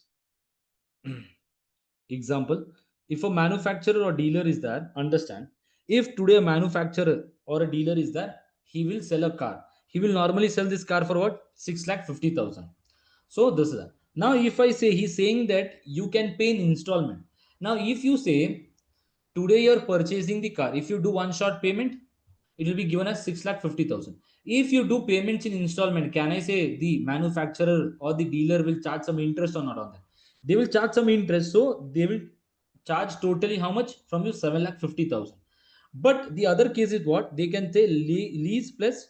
That means what will happen? No, in this case, the manufacturer is giving the car today to you to use, and they're saying that every year you can do the payment. But as you're doing the payment every year, at the end of 10th year, the car will belong to you. You are using the car, and every year you're paying some payment. And the lessor is saying, the manufacturer is saying that at the end of 10th year, the car will become yours. So here, two things. The lessor is selling the car to you, and he's also getting finance income. Both are that. So see here now, if I say the payment is what? The payment is how much here? 10,50,000. This 10,50,000, can I say includes what? This 10,50,000 includes the purchase price, the price of the car, that is 6,50,000. This is the normal selling rate in the market. So can I say what is the difference now? Can I say the difference is 4 lakh? This 4 lakh will become what? An interest income. This 6,50,000 is the selling price, and I say the cost for the dealer is 5,50,000. So this 1 lakh will be what? This 1 lakh will be the profit, and this 4 lakh will be the interest income. So the lessor is making two things here. One is the interest income, plus they are making what? The profit on the sale of the asset here. So let us come back and let us see here.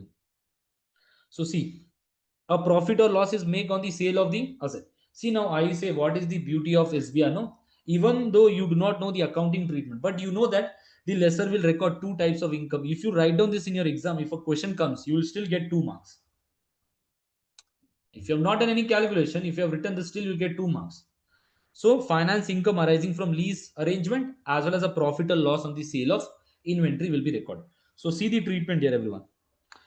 Refer these 5 points, write down this. Out of, if you're not able to do the calculation, you'll easily get out of 6, easily you can score 3 to 3 marks. Sale of an asset is recognized in the period when lease commences. Okay, the day when the lease is commencing, on that day only we record the sale. Then finance income is recognized in the normal way over lease term. Finance income is recorded in a normal way. Sale or revenue, the value will be what? The value will be lower of fair value of the asset or present value of the lease payment, that is market interest rate. So the value, sales will be recorded at what value? Lower of two things: whatever is the fair value of the asset in the market, or the present value of the lease payment, or the present value of the lease payment.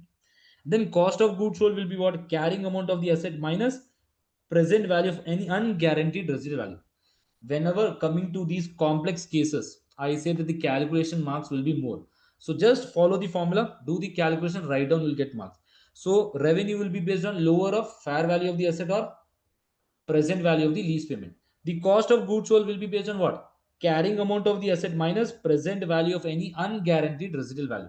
They'll mention in the question that this is the unguaranteed residual value. Remove that. Then, initial direct cost of arranging the lease are recognized as an expense in the same period as the sale. If some expense is done, some normal expense like some commission or etc., some legal fees will be recorded as an expense straightforward into P&L.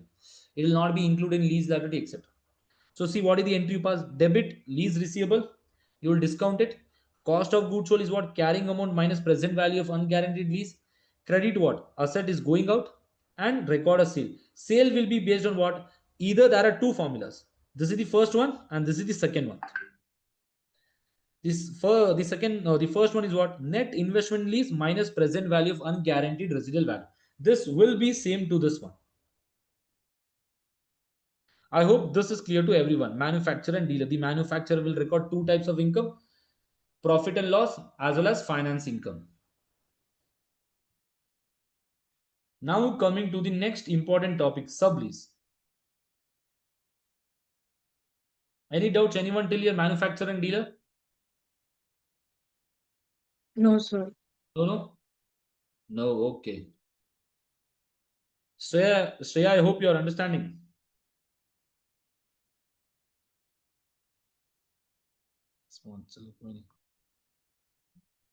So please refer this flowchart.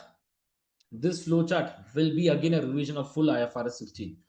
So see here now. In case of sublease, the sublease can be tested as this is the, when I gave my SBR exam, this concept was not there. It had just been introduced. So see now.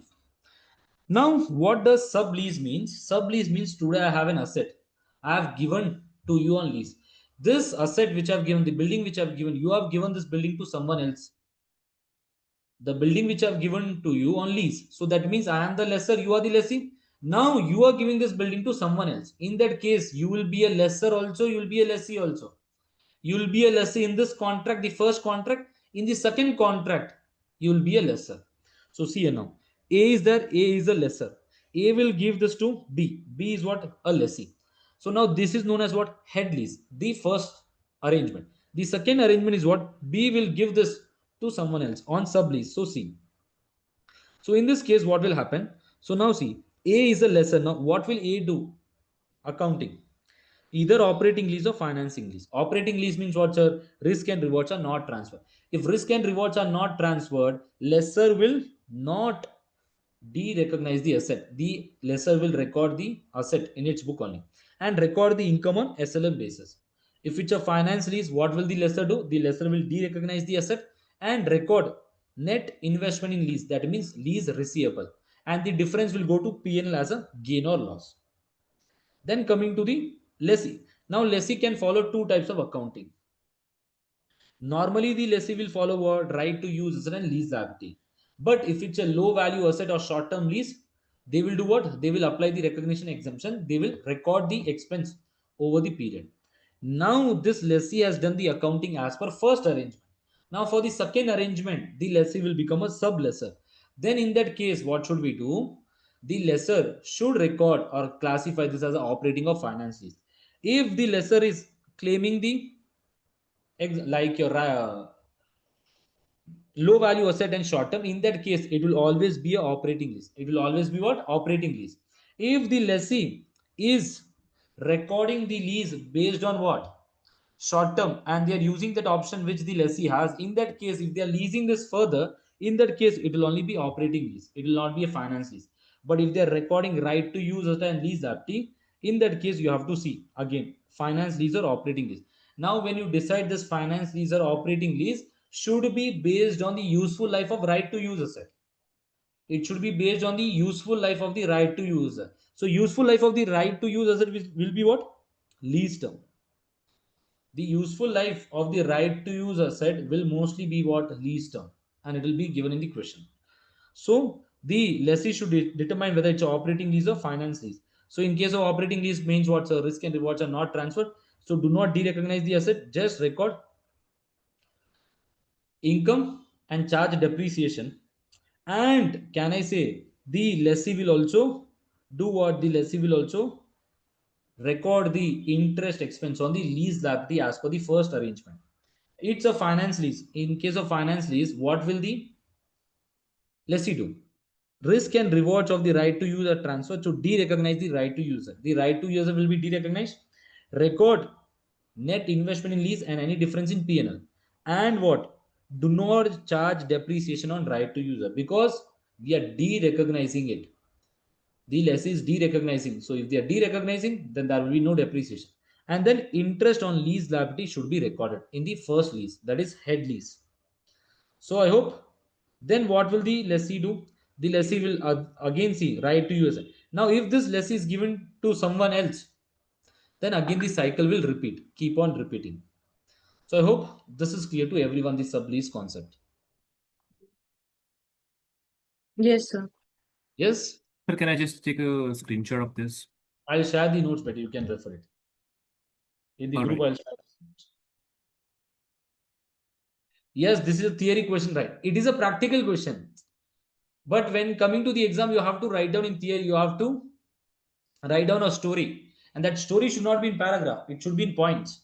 In the class, if you remember, Pranati, we have done 3 to 4 questions regarding this topic. So with this, your IFRS 16 lease is completed. Now say me anyone, any doubts in lease? No, sir. No? Sachin sir? No, sir. No doubt. Huh? Yes, sir. Shreya, what about you, bete? Sinchana? No doubt, sir. No doubts? Okay. So with this IFRS 16 is come. See now, when coming to SBI, now you have 3 to 4 days. It's okay that if you know the basics of any standard, let's take IAS 16, IFRS 16, IAS 38, you'll pass the exam. As mentioned, no need to go in detail. When you see your previous year past papers answers which are too big, you'll not be able to write down. Write down in simple sentences. 1 marks is equal to 1 valid point. And I mentioned that the one sentence which you write should not be more than 15 words. It should be limited because you'll not have time to write down much as the answers which are published by ACCA. So with this, the IFRS 16 leases is done. So now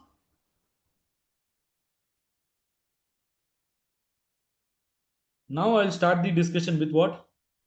Your revenue. So what are the important questions in your lease?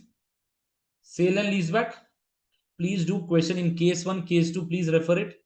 Then operating and finance lease, definition, accounting for lesser, sublease. 5 important topics. And for remeasurement, do 1 question, it's enough. Even though you're not able to do the exam kit as of now, what you can do basic questions and do 1 or 2 exam kit question, it's enough. If your knowledge regarding the standard is good, it's easy. Your exam kit also will be easy, your past papers will be easy. Now starting with IFRS 15. Now this topic is very important for SBR exam. Very, very important. So we'll be seeing what are the questions the examiner can ask you maximum, not more than that. The examiner can't ask. So now revenue, an important topic which can be tested in what? Section A in ethics question as well as in section B. Question number 3. Most of the times I've seen this question being tested with ethics. In ethics, you have one question, which will be of IS and IFRS. In that, either revenue will come, either financial instrument, or leases, or share-based payment. Now, chalo, let us start with the concept of revenue. Now, what is the definition of revenue? Revenue is what? Revenue is an income arising in the course of an entity's normal trading or ordinary activities.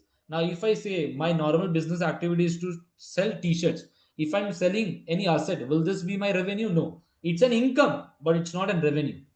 Then contract. Contract means what's an agreement between two parties that creates what? Enforceable rights. If one party is not fulfilling the obligation, we can drag them to the court. Then customer as per IFRS 15, customer is a person to whom the company is selling the goods on an ordinary basis for exchange of consideration. That exchange of consideration can either be in cash or either it can be in kind. Then IFRS 15 revenue will not apply to financial instrument. It will not apply to lease contract. It will not apply to insurance contract IFRS 17, which is not there in your syllabus, and non-monetary exchange. This can be tested. This can be tested for 3 to 4 marks in your exam. So if there is a non-monetary exchange, and that exchange is about exchange of similar goods between entities in similar line of business, in this case it will not be a revenue. We had taken an example here, dealer A, dealer B. In that case, they have a customer, they are in Bangalore, but they have a customer, get an order from Mumbai. In for dealer B, it's in Mumbai, but a customer orders from Bangalore. So to save cost, what will dealer B say to dealer A? That you are in Bangalore, this you give the goods to customer who is in Bangalore, and the dealer A will say for dealer B what? You give the goods to customer who's in Mumbai. In that case, the exchange of goods between A and B is not a revenue, because these should be in a similar line of business, and the goods also should be a similar one. In that case, we can say, but the sale which they are making to the customer, that will be a revenue as per IFRS 15. Now, chalo, next. What are the 5-step models? What is the first model? First step, contract with customer. We have to identify whether it's a contract or not with the customer. I have seen very less questions from this one. If a question comes also by chance, 1 point is that only will be tested, not more than that. The second one is what? Identify the performance obligation. This is the favorite part of the examiner. Step 2 and step 5 is the favorite part of the examiner. Here, if a question comes, it will come for 6 to 8 marks. Out of this 6 to 8 marks, 2 to 3 marks will be for technical knowledge. So write down that. Even though your answer is wrong, you provide a justification. Out of 6 marks, you'll still get 4 to 5 marks, even though your answer is wrong. So then you have to identify in a contract how many performance obligations are. Then next step is what? Determine the transaction price. What is the amount the company will receive from the customer? Step 4 is what? Allocate the transaction price to the performance obligation. Step number 5 is what? Recognize revenue as and when the performance obligation is satisfied. If I say today I am selling my classes to you, in that case, we will recognize the revenue over the 3 months. But I say along with the classes, I'm selling my notebook to you, my notes. In that case, what will happen? Can I say today if I provide the notes to you at your doorstep? In that case, means I have satisfied the performance obligation. I have 2 performance obligation. One is what? To deliver the lectures for the 3 months, plus what? To provide the notebook at your doorstep, the hard copy. Once you have received the hard copy, it will be a revenue form. But in case of lectures, it will be over the period. So now in step number 1, we have to identify whether it's a contract or not. To be a contract, can I say both the parties should approve the contract? First thing. Then both the parties should identify what are their rights. If what is my right regarding goods or service, I have to provide you. You have to do the payment. So you have to identify what is the rights. Then payment terms should be identified. Whether the payment, when will the payment be done, how, whether cash will be paid or transfer through bank, etc. Then commercial substance should be done. Because of this contract, my future cash flows will be affected. If in future, because of this contract, my cash flows are affected, then this will be a contract as per IFRS 15. Then it is probable that the entity will receive the money. The company should have what? The company should know that, okay, for sure we'll receive this money. We know that, okay, 75% chance is that we will receive the money, then only it's a contract. So step number 1 is done. What is the first step? Step 1 is to identify the contract. If by chance the question comes in the exam, it will come from this point only. The question could be saying that you are providing some goods to your friend and you know that your friend will never pay you. In that case, this will not be a revenue. The first step is only not being met, so you will not recognize this as a revenue. Now see, note, if any consideration is received from the customer in an agreement under which it is not a contract under IFRS 15, the consideration will be recognized as a deposit liability. If it's not a contract, you have still received the money, it will be a liability for you. Then it can be recognized as a revenue only. Okay. The amount which I received from the person, I've recorded as a liability. This liability I can record revenue when entity has transferred all promised goods or service and the amount which they have paid is not refundable. The amount is not refundable and the goods or services are delivered. In that case, we say revenue will be recognized. In the other case, what is the other case? The other case is what?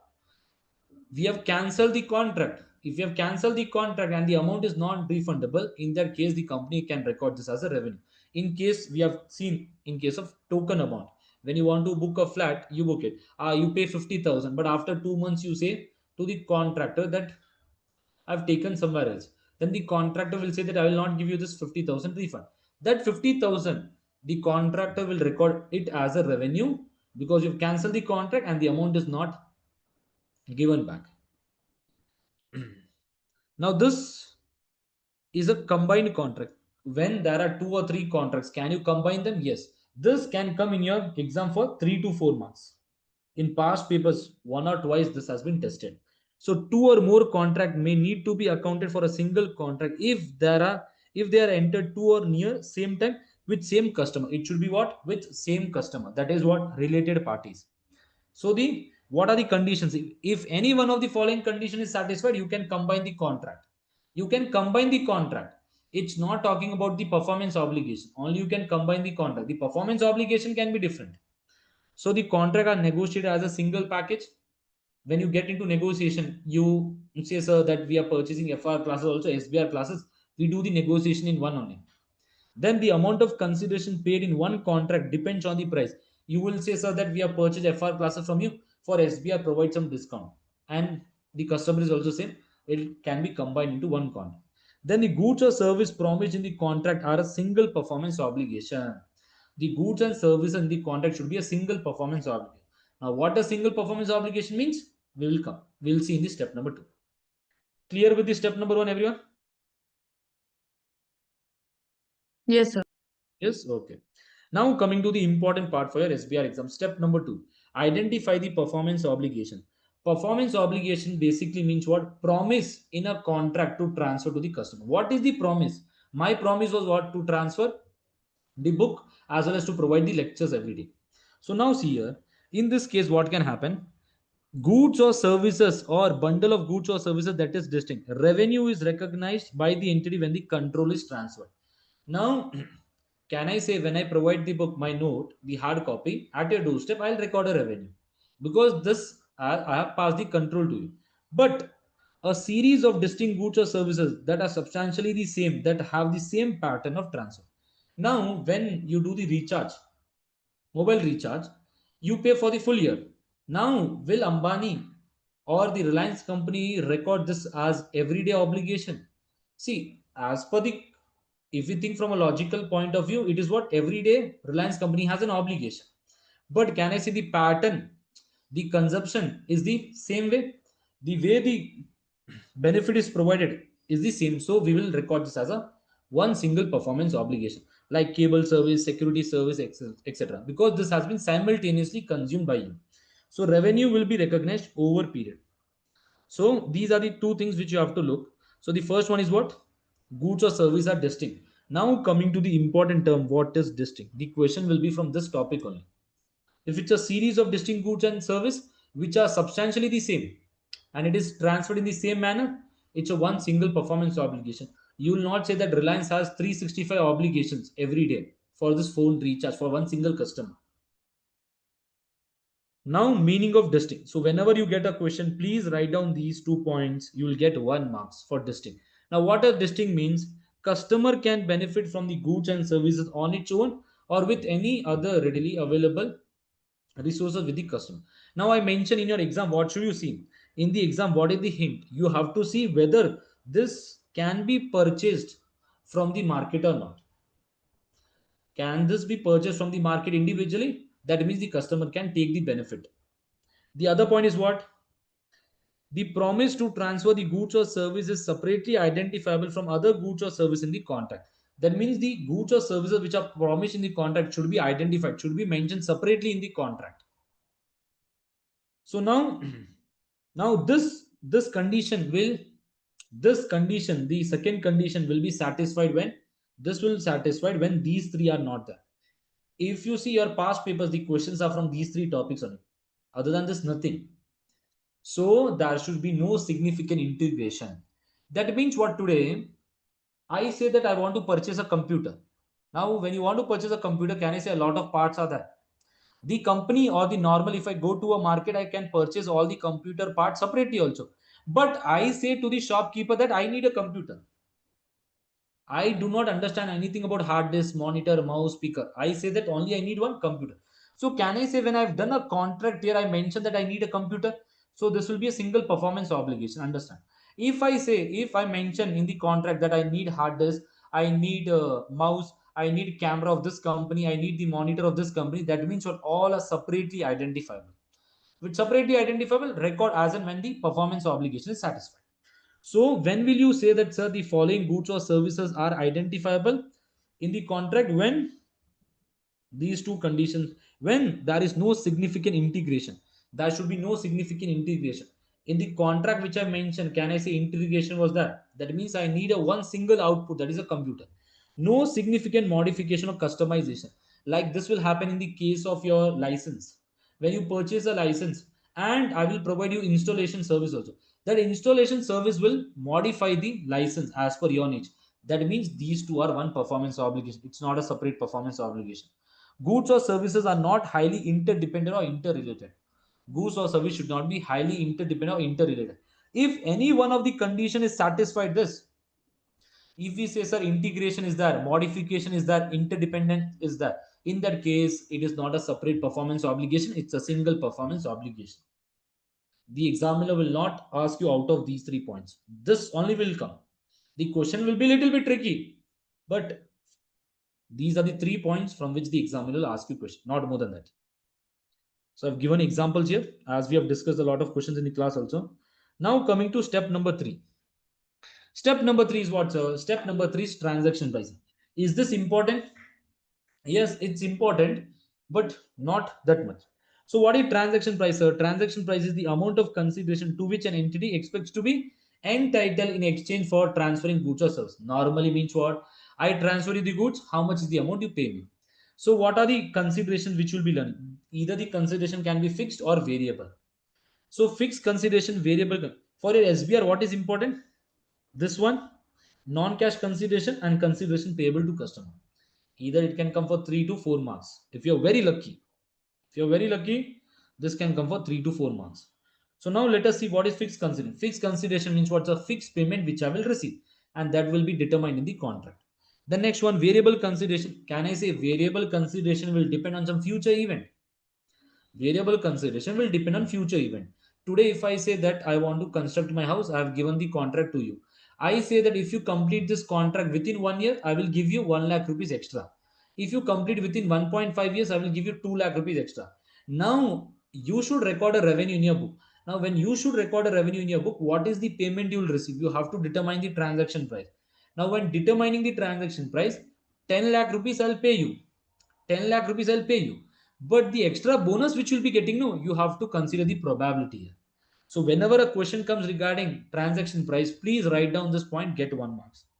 So which is that variable consideration will be part of the transaction price, that only to the extent is highly probable that a significant reversal will happen in future. If significant reversal is possible, do not include in the transaction price. If significant reversal, the chances are very high that reversal will happen in future, sir, do not consider this as the part of the transaction price. So we have learned what are the two methods: expected value method, most likely method. Most likely method you will follow for which one? Most likely method you will follow for when there are one or two outcomes. If there are multiple outcomes, we will use what? Expected value method, the probability one. So we have seen an example also, we have done a lot of questions in the class. Then coming to the next topic. The next one is what? Significant financing component, a very important topic for SBR. Now, in this case, what will happen? Now, listen here. I said today that each company A is selling a product. If company is selling your product today only, that means control has been transferred. But the customer is saying that we will pay you the payment after 2 years. Now, today, if the company is selling this product, they will get 10,000. Now, if you're doing the payment after 2 years, will the company charge 10,000? No, the company will say pay some more amount. It is like an interest in now. So see here, excuse me. Havels is there. Havels is the seller I mentioned. The class example. TV is that they are selling a television for $10,000. Sale is done today only. Havels gave you the TV today, but you are saying to Havels that the payment will be done after 2 years. If you're doing the payment after 2 years, can I say the company is not so fool that they'll sell you for 10,000 only. They'll say that you're paying after 2 years, you have to pay 12,000 because of opportunity cost. If you have learned FM, PM, you'll understand this. But as of now, we are learning accounting, no need to go in that detail. So what will you do? So the company will say that after 2 years, if you're paying, you have to pay 12,000. In that case, what this 2,000, can I say this 2,000 is what? An interest income. This what is which substance over form, if you remember, substance over form. So on day one, so revenue will be recognized when revenue will be recognized on the day when the goods is transferred. If you have this question in your exam, write down the revenue should be recorded when the goods are transferred. So you'll record debit, receivable, credit, revenue. Then at the year end, what will you do?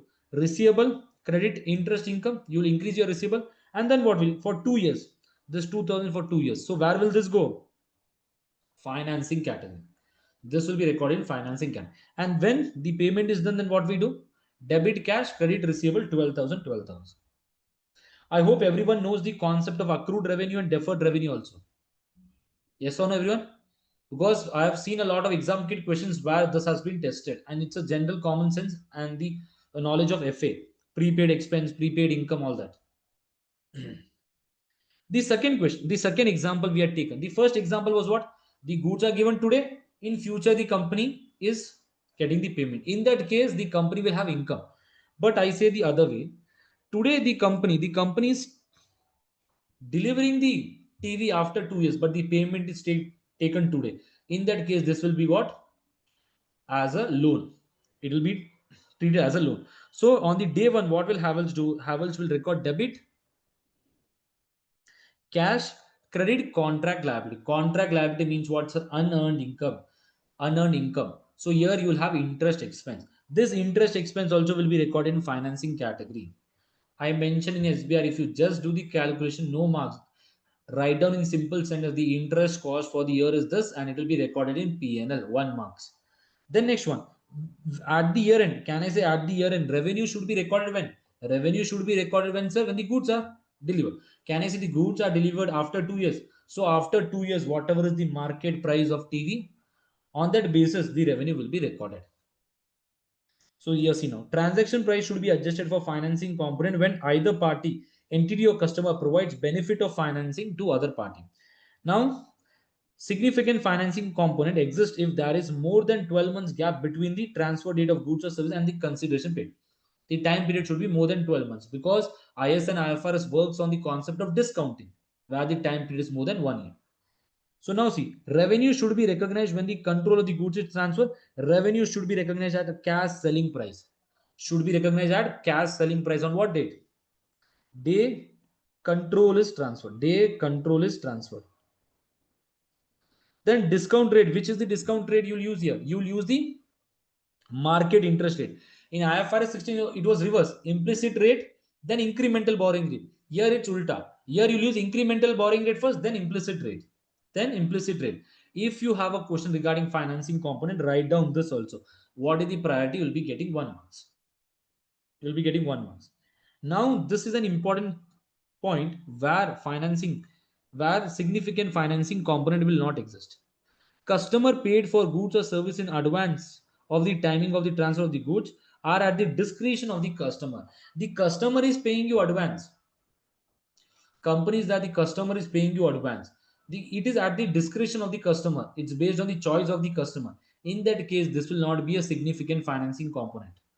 Today I've done a payment to you of $10,000. I say after 2 years I'll take the asset from you. That 2,000 you will not say, sir, that I will apply significant financing component because it was my decision that I am giving this to you. And when I gave this amount to you, I mentioned you that this is not a loan.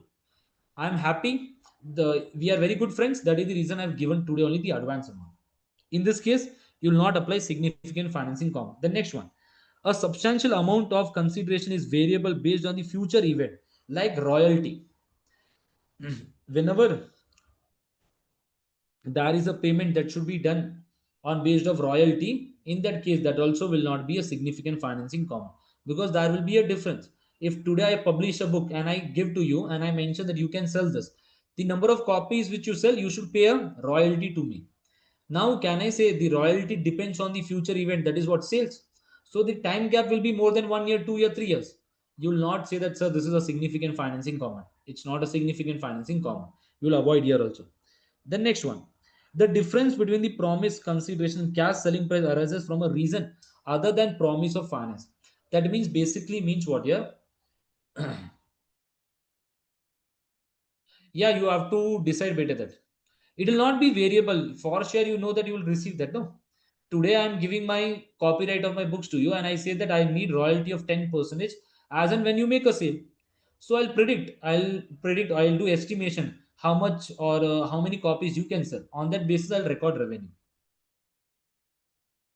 I This detail it will not be tested for anything. No, do not go in this detail. In class when we discuss we can go, not now. Not now. Not now. Do not confuse yourself. Now chalo, next point.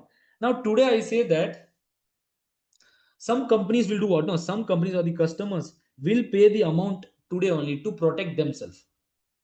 If I say today, if I say today I have my notes, I have copyright on this, and what you have done today, you have given me a $10,000 of payment, saying that, sir, this $10,000 of payment we are giving today to you because we need the copyrights of this from you.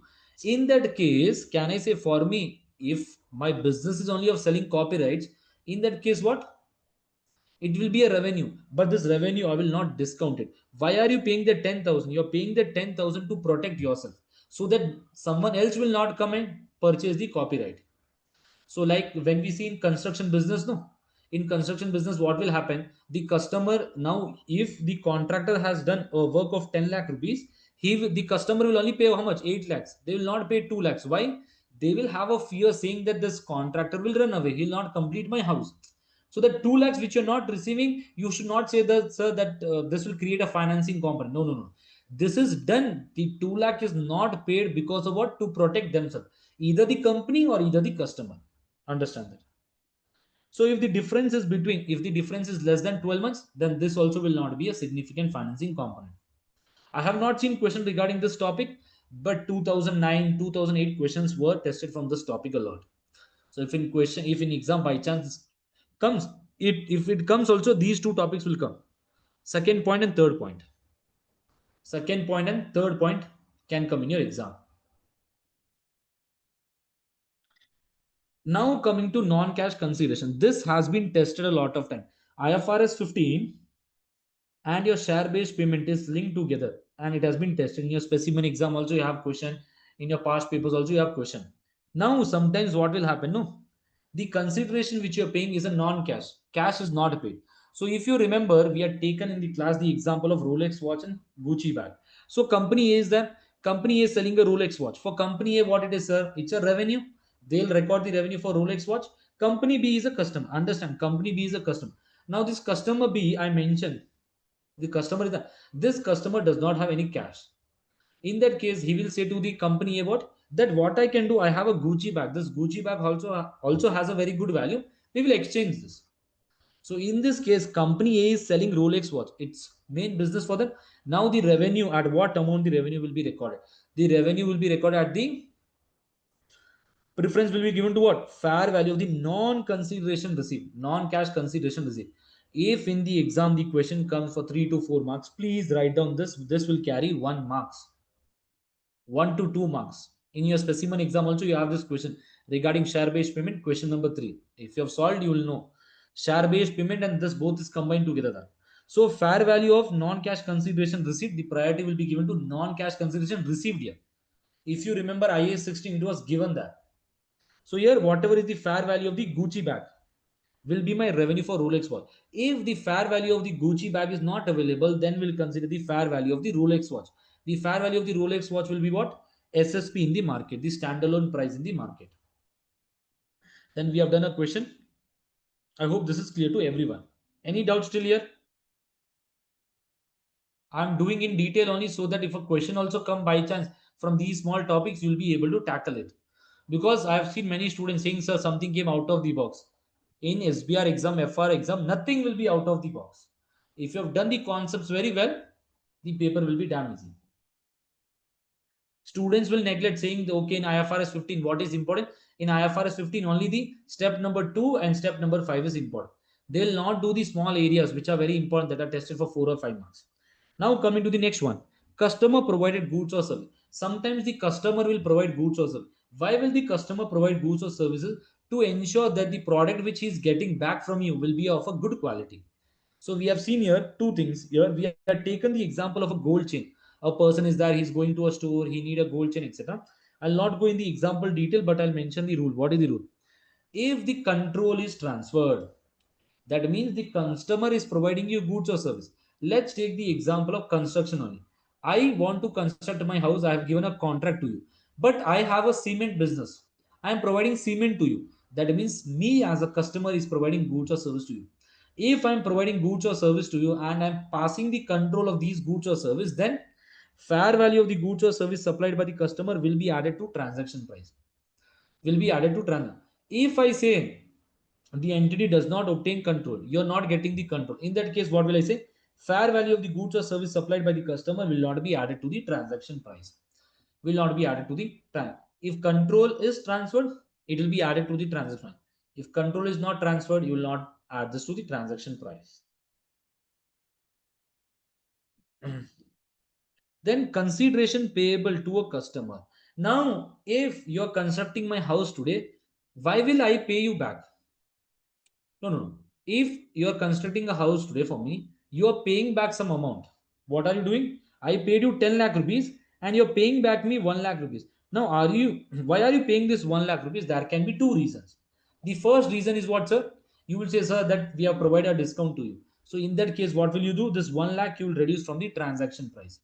See now, if does not relate to goods or services, account for consideration as the reduction in the transaction price. This 1 lakh which you're giving back to me again, this 1 lakh which you're giving back to me, this 1 lakh you're giving and you're not purchasing any asset from me.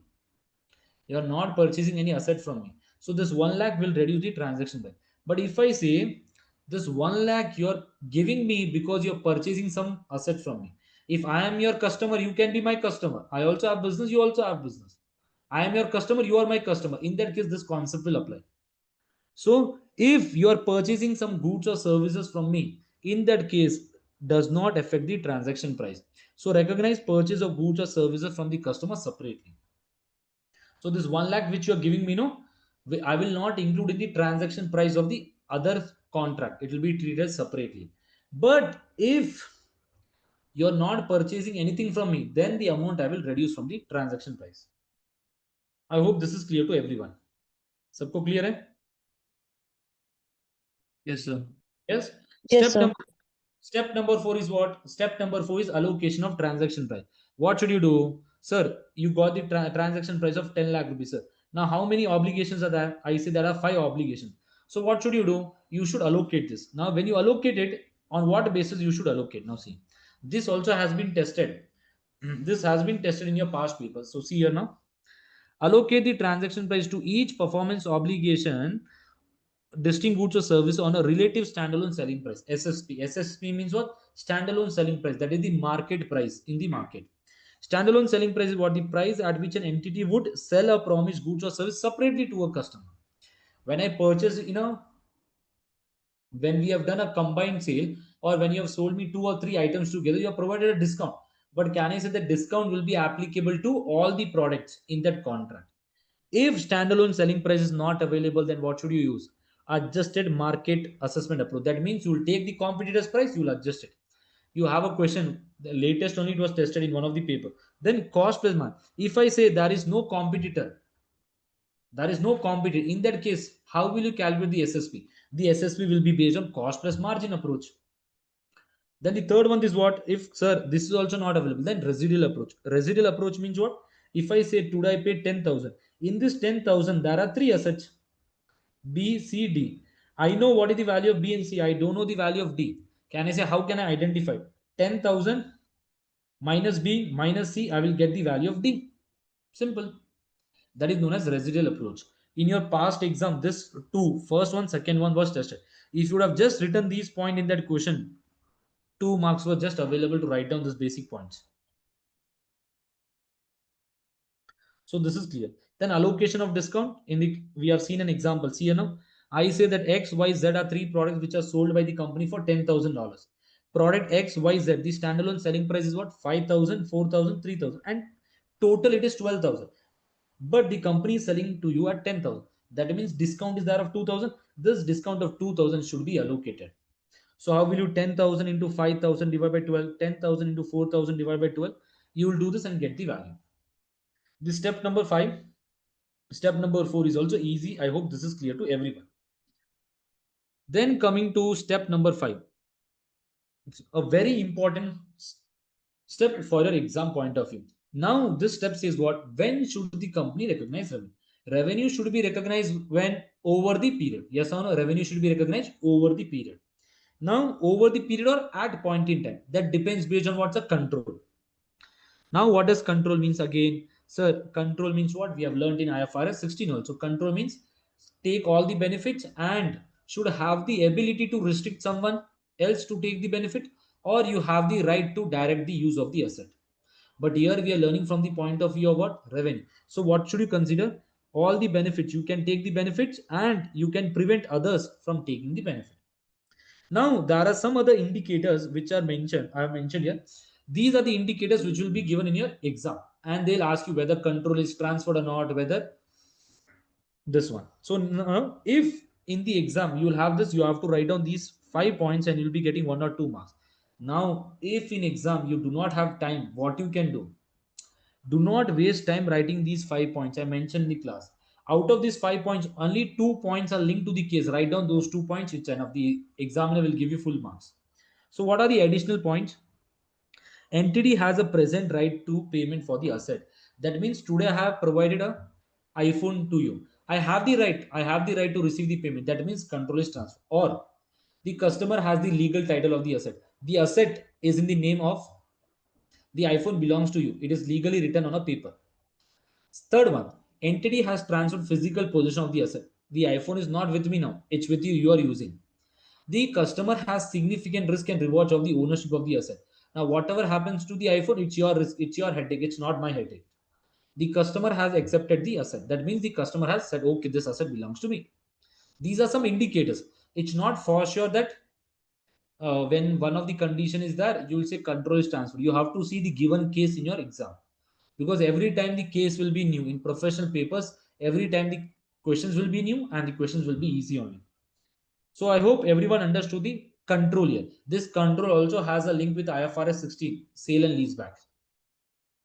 Then transfer of control over a period of time at a point in time. So when will you say, sir, that the transfer of control is over the period of time? When any one of the condition is satisfied out of these three, we say it's over a period of time. What is the first one?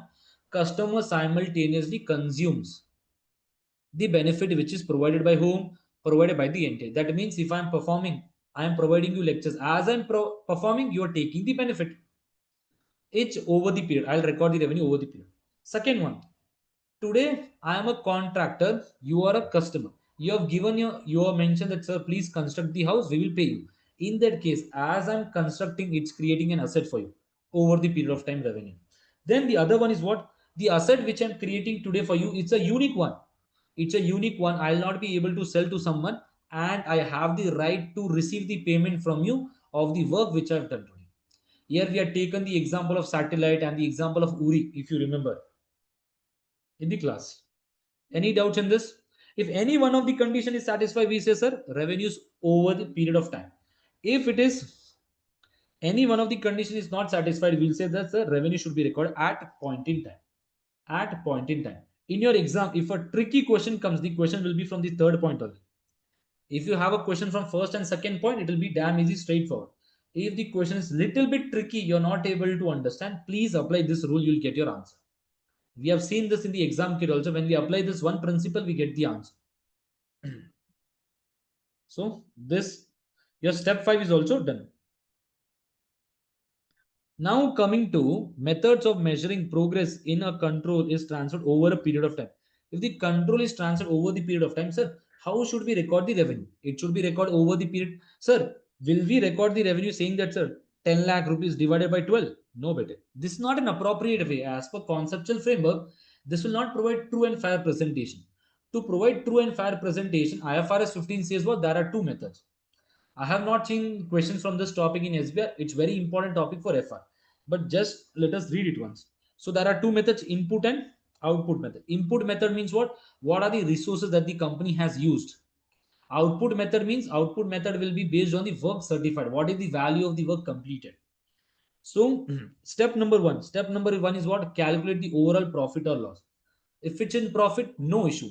If the contract is in a loss, then this becomes an onerous contract. Your IS 37. This becomes an onerous contract. You have to record it as a provision immediately and increase the cost of goods sold.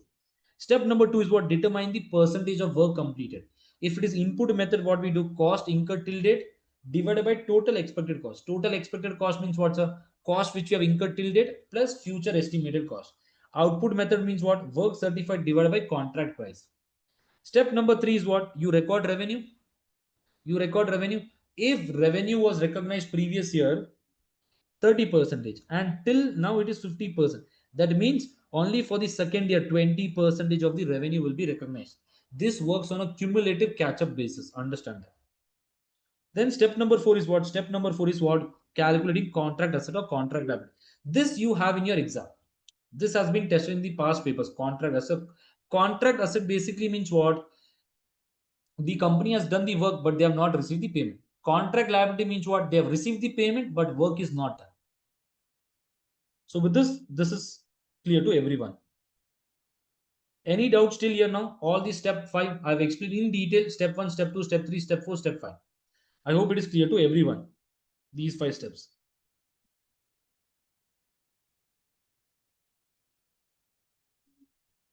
Yes, okay. Now coming to the 9 to 10 small areas which I mentioned are very important for SBR, and the questions regarding revenue will be from, I mentioned in the class there are 12 to 13 topics maximum which can come in your exam. Out of this, the exam level will not ask you. The first two things we have just seen. What is the first thing we have seen? Step number 2 and step number 5. Now coming to the concept of principal and agent. This principal and agent, if you have done your past papers, you have seen that this has been tested with IFRS 16 also sometimes, etc. We have done one question also regarding past papers where it was mixed regarding IFRS 16 and IFRS 15. So now principal and agent, the entity is acting as a principal. So if it's a principal, can I say recognize revenue on gross basis? If it's an agent, recognize revenue on commission basis, that is net. Write down this, get 1 mark. Now how will you identify whether sir the entity is a principal or agent? The entity will be a principal. The entity is primarily responsible for fulfilling the contract. The entity which has the responsibility to fulfill the contract will be the principal. Then the entity has an inventory risk before goods or services has been transferred to the customer. That means the risk and rewards of the inventory belongs to the entity. Third one, the entity has the right to set the price for the goods. The price are typically determined by the entity. If the entity has the right to determine the price, then it becomes a principal. So if in exam a question comes, please write down this, get 1 marks, and please write down these principal, get 1 or 2 marks based on the marking scheme. If it's for 4 marks, you will get 1 marks, 1 marks. If it's for 6 marks, 2 marks, 2 marks. No, 3 marks, not more than that. Everything depends on the marking scheme, but this concept will not be tested more than 4 marks. I hope the concept of principal and agent is clear to everyone. The next one, the next concept is what? The next concept is what? Sale with right to return. This also has been tested with your repurchase agreement. This has been tested with your repurchase agreement in 1 or 2 past papers. So see now, sale with right to return means what, bete? Company is selling, but the company is giving right to the customers also to sell it back. So this we have taken an example of Amazon. Amazon sold 10 phones to Rahul for 2000. Cost of phone was how much? 1000. There is 30 days return policy. Amazon mentions that how many phones will be returned? 3 phones can be returned. In that case, the company will record revenue for 7 only. This is based on what? Transaction price principle. The variability, variable payment. If there is a reversal in future, you should not record a revenue. Same case. So debit bank, the company will record full amount of 20,000 which they have received, but the revenue will be only recorded for 7 iPhones. For 3 iPhones, they will record it as a refund because the company believes that this customer will refund 3 iPhones based on the past experience or the past data which they have. Now, on the same day also the company should pass what, one more journal entry saying what, a right to receive the asset back should be recorded, and this will be recorded at the cost of goods sold. Because you have recorded a revenue, the company would have recorded the cost for 10 products, so you have to reduce the cost of goods sold and record a right to receive asset. So see here now, revenue recognized for the transfer product only to the extent entity expects to be entitled. Therefore, revenue would not be recognized for the product expected to be returned. Recognize a refund liability for consideration received on goods expected to be returned by the customer. If the customer will return, record a liability for that. Recognize as an asset corresponding adjustment to cost of goods sold P&L for its right to recover the product from the customer. Amazon have the right to recover the asset from you, so they will record this, and the other remaining part they'll record it as a liability. Entity shall represent the asset and liability separately. It's, they can't offset and record it, they have to record it separately. Now, after 30 days, what will happen? After 30 days, either the written iPhones will be written or the iPhones will not be written. If I say the iPhones are not written, then the company will do what? Whatever liability they have recorded, they will record some straightforward revenue. And whatever right to receive asset they have recorded, they'll reverse it. They'll record expense, they'll remove the asset. If I say 3 iPhones are written, if iPhones are written, that means what? Company have to pay back, Amazon will pay you back the 6,000 amount, they'll pay 6,000 and the refund liability also will reduce by 6,000. Then you will increase the closing inventory. Why? You will do what? You will increase the closing inventory, you will reverse this, whatever you have recorded right to you receive asset, now this is not that, this is not that, you will remove this from your book. Everyone understood sale with right to return? Okay, Pranati. Others?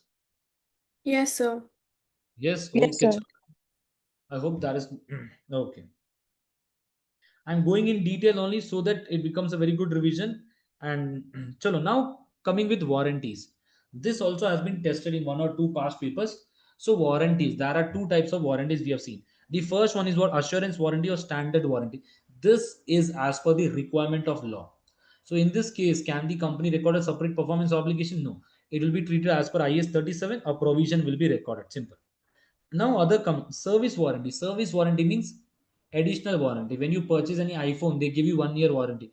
Then they say, sir, if you pay 2,000 extra, you get 2 years extra warranty. That 2,000 extra which you pay will be a separate performance obligation. It will be treated as per a revenue. Treated as per revenue IFRS 15. Do not make this mistake. Customer has an option to purchase warranty separately. Treat as per IFRS 15 a separate performance obligation. So whatever is the amount which you pay for this 2 years will be included in the transaction price and then allocate it based on step number 4. In class, we have done questions also regarding this. Then coming to the next concept, which is again tested for 4 to 5 marks, consignment arrangement. Consignment arrangement. If you remember, we had taken the example of what in the class regarding a Don who is selling what drugs in India, etc. In that case, I mentioned that the Don is in Russia, etc. XYZ. Now let us see straightforward what the things. Consignment arrangement means what?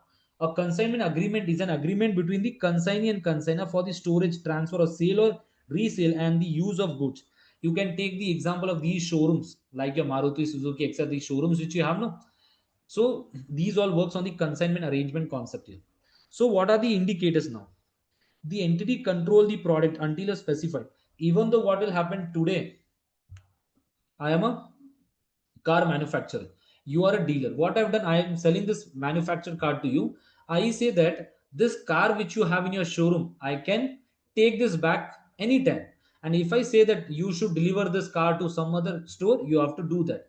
And you as a customer will say to me that we do not have the obligation until we sell to some other customer in future.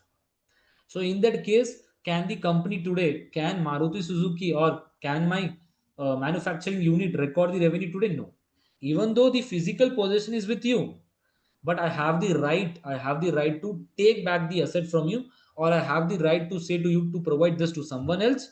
And you also can say that, sir, we do not have the right to pay you until we sell to the customer. So if these conditions are being met, then you will say that revenue should not be recognized today. Revenue should be recognized in future once the car is sold to a customer. I hope everyone understood what is consignment arrangement. Then coming to the next one, bill and hold arrangement. Now this bill and hold arrangement is what? Understand. Today I am selling goods to you. Today I am selling goods to you, but you are out of station. You mentioned, sir, please keep these goods with you for 2 months. After 2 months, I'll come and collect back. That means what here? I have sold the goods, but the physical possession is with me only. The physical possession is with me. In that case, what will happen? In that case, can the company record the revenue? The customer has done the payment, but the goods is with the company only. Can the company record the revenue? Yes. The company can record the revenue even though the customer has made the payment and the physical possession is with the company only. They can record the revenue when conditions are satisfied. All customer has requested. It was at the request of the customer. The customer is saying that I am out of station. Please keep this. Once I come, I can collect. The customer mentioned as 2 months. The customer can come after 2 days also to collect. The asset must be available. Product must be separately identifiable as belonging to the customer. The product currently must be readily available for transfer. If the customer mentioned 2 months, after 2 days is coming, we should be able to transfer it. And we should keep it separately in our warehouse. Entity cannot use or sell this product to someone. If all these four conditions are being met, still the company has the physical position, we can record the revenue. So I hope the bill and hold arrangement is also clear to everyone. Then coming to repurchase agreement. This has been repeated a lot of times in your exam. So repurchase agreement means what? This concept works on the substance over form. Substance. That means today I sell goods to you, but I say that I have the right to purchase from you back at a higher price. If I say it's a forward agreement or a call option, in that case, what should we do? If the repurchase price is more than the original selling price, will this be treated as a revenue? No, this will not be treated as a revenue. It will be treated as what? It will be treated as a financing component. The company will do what? The company will receive the amount and record it as a loan, so that the goods which are given will act as a security here. We have seen what are the accounting treatment, what is the journal entry we have to do. So you'll record, then you'll increase the liability, and at the year end, and if at the year end the repurchase option is not purchased, if the customer is not coming and purchasing it back, the company will record this as a revenue. If I say the repurchase price is less than the selling price, that means I have given the asset to you and I am again purchasing back at a lower price. This will become IFRS 16 accounting, lease accounting. You will apply what? Lease. So whatever is the amount you receive, debit 10 rupees I receive. But when I purchase the deposit is 9, this 1 million will be what? Your lease income. So recognize this lease income of 1 million for the lease term, and then at the time of repurchase your deposit liability will be refunded and credit sales. A credit bank, it's credit bank. If the customer is not repurchasing, then the company will record this as what? A sales transaction. Understood everyone? The repurchase agreement, if the selling price is more, if the repurchase price is more, finance arrangement. If the repurchase price is less, it is what? A lease component. Yes or no?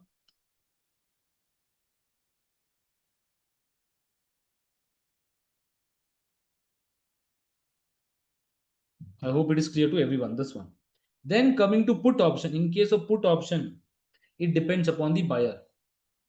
If there is no obligation to repurchase, if there is no obligation to repurchase, then the accounting treatment will be done same as sale with right to return. We have seen that in one past question paper we had this. It was a put option and the obligation to repurchase is not there. Why? Because the company will sell this to someone else. If it is likely that the customer will exercise the option, in that case repurchase price will be what? The accounting treatment will be same as the call and put option. In that case the repurchase price will be lower. In that case you will do the same treatment as per call and forward option. In case of put option, what is the important thing? You have to keep this in mind.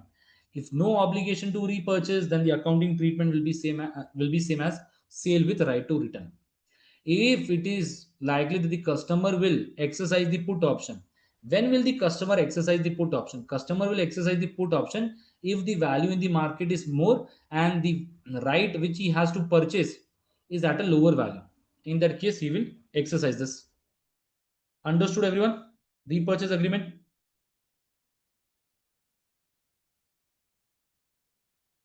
If market price is more, then will the customer purchase? In that case, the customer will not purchase. Then what should the company do? This company should do the accounting as per sale with right to return. The company will also do estimate saying that after 3 years, what can be the value. On that basis, they will decide it. And once we are at the day when the repurchase agreement should be done, we will see if it's taken, very good. If not, whatever is the accounting treatment that should be done, we have not done, we will reverse and do the normal accounting treatment. This will not be tested in calculation. If this comes also, it will come for theory only. We have seen.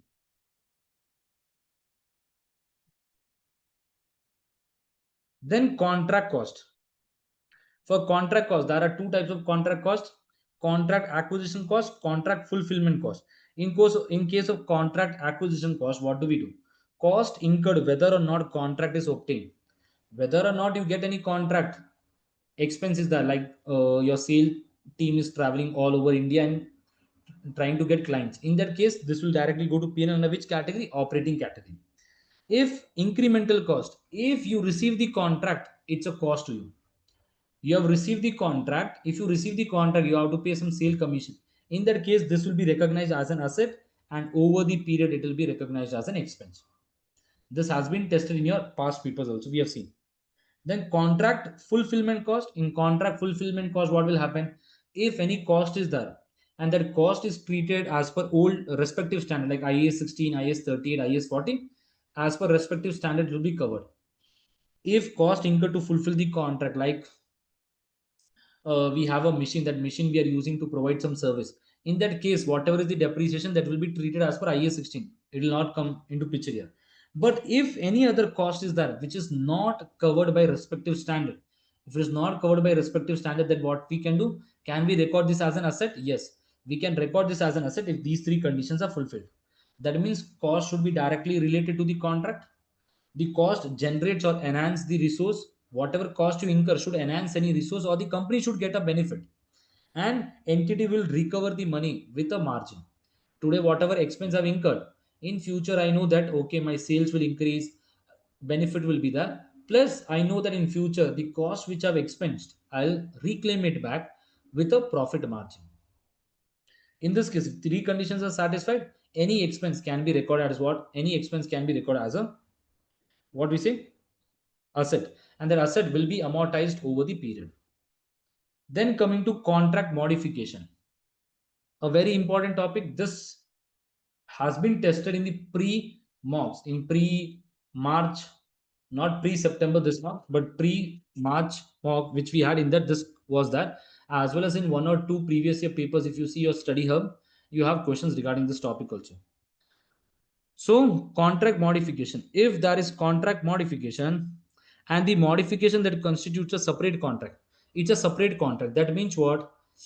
It is a separate contract. When will you say it's a separate contract? If there is an addition in goods or services and the price which is charged to them is based on the market rate, then it will be treated as a separate contract. No need to modify the existing contract. If you remember, we had taken the example that I'm teaching SBR or tax, personal tutoring, etc. The student says, sir, SBR 150 days, and he comes and says, sir, we case one, I mentioned that here ATX also we have to, I have to teach him. In that case, this becomes a separate contract because it's a separate service and the price which I'm charging is also separate. So it will be treated as a separate contract. I will not modify my contract. The next one, modification that does not constitute separate contract. That means the performance obligation which is there in that contract cannot be separated. If goods or services are distinct from the goods or service originally contract, but the price are not standalone, the standalone price, the goods or services are distinct, but the price is not based on the market term, the price is reduced based on the previous contract. In that case, account for modification prospectively. That means what will you do? You will terminate the old contract, you will terminate the old contract and you will create a new contract.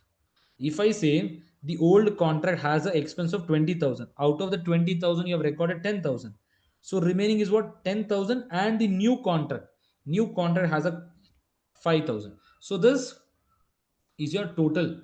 15,000 will be treated as a new contract. Now coming to the next one, remaining goods or services are not distinct and part of a single performance obligation, at it is partially satisfied. In that case, account for modification on cumulative catch-up basis, retrospective treatment. So if the goods or services are distinct and the price is not standalone, then prospective treatment. If the goods and services are not distinct and selling price is also not SSP, then retrospective treatment should be done. We have completed contract modification also. Then non-refundable fees. This we had taken the example. If you remember, non-refundable fees means what? Today you are giving some amount and that amount which you have paid will not be refunded back to you. Like in case if you join any gym, you pay some fees, no? Today they say that for registration you have to pay 1,000 and each month you have to pay 1,000. So the 1,000 which you initially pay is non-refundable fees. So the non-refundable fees, the gym, when will the gym record this as a revenue? The gym will record this as a revenue when, if the 1,000 which you're paying today for registering, if the gym is providing any kit or some t-shirt etc, if some goods or services provided, the revenue will be recorded today only because the kit is provided to you. If the gym is not providing any goods or services to you, that means 1,000 rupees they have taken, they did not give you anything. In that case, this 1,000 will be recorded revenue over the point. That means as and when the performance obligation is satisfied. That means you will use this gym for 12 months, you're paying the subscription fees for 12 months, so that 1,000 will be recorded as an income for 12 months. So I hope this is also clear to everyone. Non-refundable fees. So with this, the concept regarding your IFRS 15 I have completed. Any doubts in this? Anyone in IFRS 15? No, sir. No? I hope the revision is going on good. I can't discuss in more detail, but we have to pick up the pace. Sir, license, yes, better you can refer. Should I discuss this also? Customer optional for goods or services. We have done 3 to more topics. You can refer this as this. I have not seen in any past papers, but it is mentioned in the study hub, so we have done it. So let us discuss that. Chalo, koi nahi. Let me discuss this. Customer options for additional goods or services. I had taken an example here that today one company is there. This company is what? Wonderla. This is a theme park. They said sell 10 tickets, and they say that on this 10 tickets they give you 2 tickets for free. 10 tickets you have, 2 tickets they give for free, but these 2 tickets you can utilize on Monday only. It's Sunday today. They say that today if you purchase 10 tickets, you will get additional 2 tickets, and these 2 tickets you can use tomorrow, not today. In that case, can I say the customer has a option for additional goods or service? In that case, these should be treated separately. It should be treated separately. For 10 tickets, how much is the cost we paid? 5,000. Can I say in this 5,000 these 2 tickets values also included? In this 5,000 the value of these 2 tickets is also included. Then what will the company do? This 300 is the standalone selling price. So this standalone selling price, they will separate this from this 5,000. They will separate what is the value for 10 tickets and what is the value for 2 tickets. So on day 1 the company will record what? The revenue for 10 tickets. The company will record the revenue for 10 tickets. So now what is the, you have to do same way which we have learned in step number 4. What is the transaction price? 5,000. Can I say in this 5,000 cost of today is included plus additional cost of 600 is included? So what is my total cost here, sir? 5,600. So you'll calculate this, you'll apportion this, and you'll calculate what is the revenue that should be recorded for 10 tickets. For 10 tickets for the company, the revenue today is how much? 4,464 today. For the 2 tickets, what is the revenue? 536. This 536 revenue should be recorded when? Company will record revenue when the product or services are provided or option expires. That means, can I say this 2 tickets can be used by the customer tomorrow? So the company will record revenue tomorrow, not today. Today the company will only record revenue of how much? 4,465. Or if the option expires, if tomorrow the customer is not coming and not enjoying, in that case the option has been expired, the company will record this as a revenue. So today the company will record revenue of how much? 4,464. Of the remaining 536 they'll record it as a liability, and tomorrow if the customer is utilizing it, they record a revenue. If they are not utilizing also, the company will record a revenue. I hope this is clear. Customer is provided with the option for additional goods or service. Then coming to the additional part, license of intellectual property. This is one of the favorite topic, and this has not been tested yet.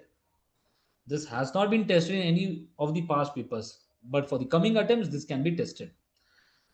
So license of intellectual property, this you can relate with film industries, with Amazon, Netflix, etc. The example I've taken. A permission that establishes a customer right to the intellectual property.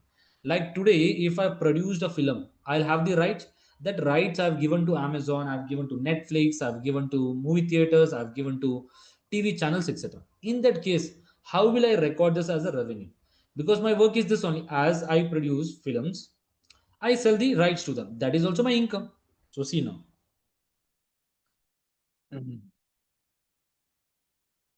In this case, what are the two important things you have to consider? Right to access or right to use asset. If you have right to access, revenue will be recorded over the period. If it is right to use, at a point in time. Now, how will you decide the right to access we have? See now. A license gives a customer the right to access the entity's intellectual property if it meets all the following criteria. The contract requires the customer The contract requires or the customer access that the license will undertake activities that will significantly affect the intellectual property. That means what? Whenever I give any license to you, as I'm doing changes to that license, you are also able to take the benefit. If I provide a license today to you, like let's take an intangible asset only, I provide a license today to you. Now that license has certain restrictions, like your tally software. If today you have a tally software, you're purchased. Now, whenever there are upgradations in the tally software, will you be able to utilize it? No. No. In that case, you'll not be able to utilize. If you're able to utilize it, as and when the tally is updated, you also get an update and you're able to utilize it, then we say that you have the right to access. If the right is to access, then the revenue should be recorded over period. If it's a right to use asset at a point in time, then the customer is expected to be positive or negative effect of those activities. The customer should have a positive or negative effect. If I say updation is there in the tally, but that updation is not provided to you, in that case, will this affect you positively or negatively? It will not affect you. If you're not getting that update, it will not affect you. The activities do not result in transfer of goods or service to the customer. That means the company should not transfer the goods or service. In that case, we'll say what? It's a right to access. In that case, the revenue will be recorded over period.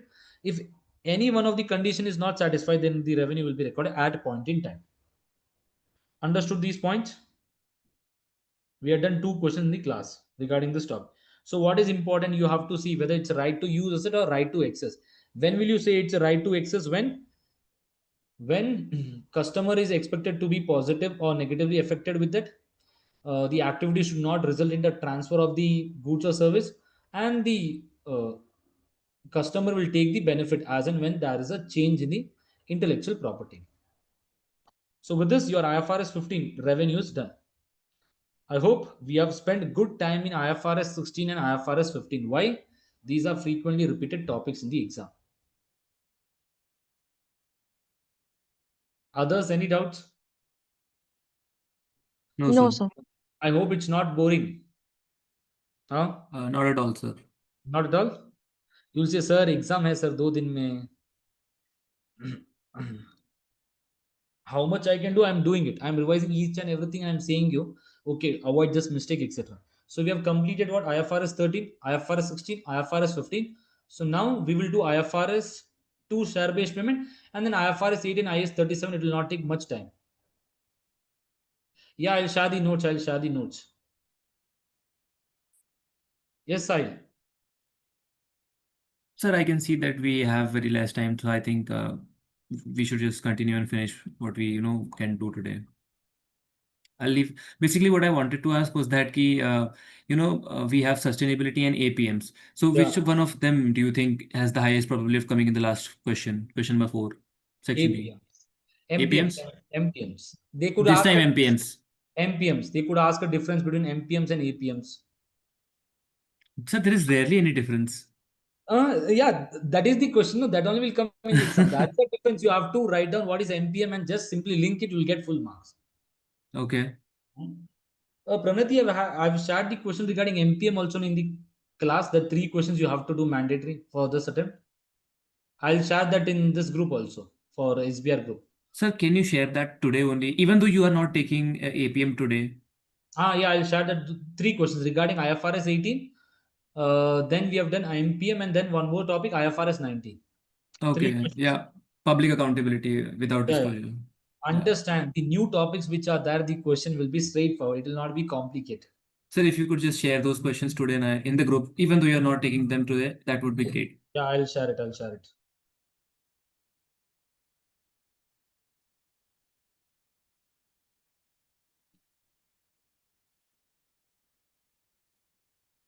Now, chalo, let us start the discussion regarding share-based payment. A very easy topic, very easy topic regarding share-based payment. Give me 1 minute. Okay.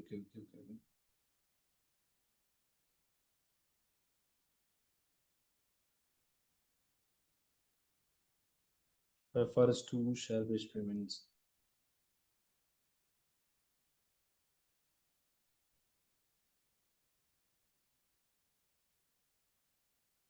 Now see everyone, IFRS 2 share-based payment. A very easy question. In this, there are 4 questions that can come in your exam.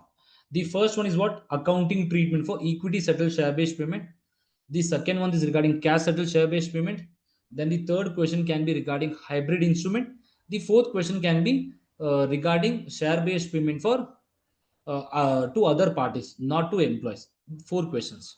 Your cancellation modification, as mentioned, it's not being tested, it has been removed. So IFRS 2 share-based payment. Now, in case of share-based payment, can I say this share-based payment is an expense or not? Share-based payment is an expense for the company because they are providing ESOPs to the employee. Now, this ESOPs is a employee benefit. This ESOP is an employee benefit. This will not be covered in IFRS IAS 19. The ESOP which the company is giving, the employee benefit is not covered in IAS 19, is covered in IFRS 2. The first difference. Then coming, what is definition of share-based payment? Share-based payment is an agreement between the reporting entity and other parties, including an employee, in which the entity is to receive goods or service and settles the amount payable by issuing its shares. The company will take the goods and service and the company will give shares. Or the other thing, what the company will do, the company will say that we will make the payment based on the share price. We will make the payment based on what? Share price. If it is based on the share price, the payment, it is cash settled. If the shares are given, it is equity settled. Now, share based payment to employees, equity settled share based payment. In exam, how will you identify this? If it is mentioned ESOP or share option, it is a equity settled share based payment. In case of cash settled share based payment, it will be mentioned as SAR. Then we had taken this example, basic example. Chalo, basic point. Now, what are the basic points you have to understand now? Understand here. You have to understand this timeline. This timeline is very important for the base. Now, basic points. What is the first? Can I say the grant date? What is grant date? The day when the company announces the share options to the employees, and the employees and the company will enter into a contract. Then today, if the company is there, the company will say to the employees that you have to work for 3 years. After 3 years, you will get the ESOP. Now the company is paying the ESOP after 3 years. You will not record the expense after 3 years. You will record the expense over the period because of matching principle. So for this 3 years is known as vesting period. So some condition also could be that the company will say that okay, your condition is you have to work for 3 years. So your vesting period is also 3 years. Condition is also 3 years. The company will say that you have to work in the condition in the company for 3 years, but you have to work particularly in the finance department. Again, we'll see what are the other types of conditions. Then a date will come. 31st 12 2020. This is what vesting date. Vesting date means what? The day when the conditions are being satisfied by the employees. After this date, the employees will come to the owner or will go to the company and say that please give us shares. The company have to give. So the company will give a time period. The company will say that employees can come within 1 year or 2 years and they can take the shares. So this period is known as what? Exercise period. This last day, this is what? Last exercise day. Vesting date means what? Date after which the employees will become eligible to exercise the shares. So grant date means what? Day when the share based payment is announced. Vesting condition means the condition which has to be fulfilled by the employees to get the shares. Vesting date means what? Date on which employees become eligible for the share-based payment. Vesting period means what? Period from the grant date till the vesting date. Exercise period means period during which employees can exercise the shares. Exercise price means what? Now, when the employees come and take the shares, the exercise price can be 0 or it can be more than 0. Sometimes the company will say that we are giving for free of shares. Sometimes the company will say that the value of the share is 100. You pay 20 rupees, you get a benefit of 80. So then in use of fair value, now understand, very important. Whenever you get share-based payment question, if it is an equity settled share-based payment, please write down that the share-based payment expense will be recorded over the vesting period and the calculation will be based on fair value of the option at the granted. Write down 1 marks blindly. Second one, cash settled share-based payment means what? Fair value on each reporting date. The expense will be recorded for 3 years, but the value will be used on what? Each reporting date. So this will be based on IFRS 13. Should you calculate this fair value? This you learn in your AFM option pricing model, or you'll cover that. But here the value will be given. Use it and do it. Now coming to equity settled share-based payment. So in equity settled share-based payment, see here now. In a equity settled share-based payment plan, the entity receives goods or service from the supplier or employee and in return provides consideration in the form of its own shares. Share or share. ESOP expenses recognized over vesting period on SLM basis 1.5. Employee benefit expense calculated based on fair value of the option announced at grant date. Then fair value of the option, can I say of the grant date it will be considered? Yes. Then the fair value of the option, how it is calculated? You need not do, it will be given the question. I mentioned no need to learn this, it will be provided in the exam. Then what is the formula which will we use? We will use to calculate the expense. I have done this. The first one is what, sir? You will write down number of employees expected to fulfill the condition at each year end. What is the first thing? Number of employees expected to fulfill the condition at each year into what? Number of options per employee. Per employee, what is the option given? Then fair value of the option.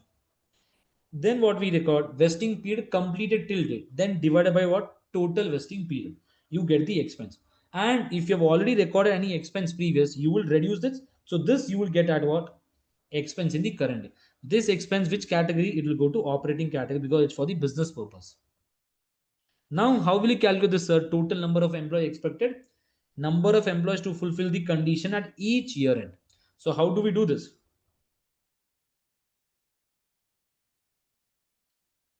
Total number of employees, 100 employees are there.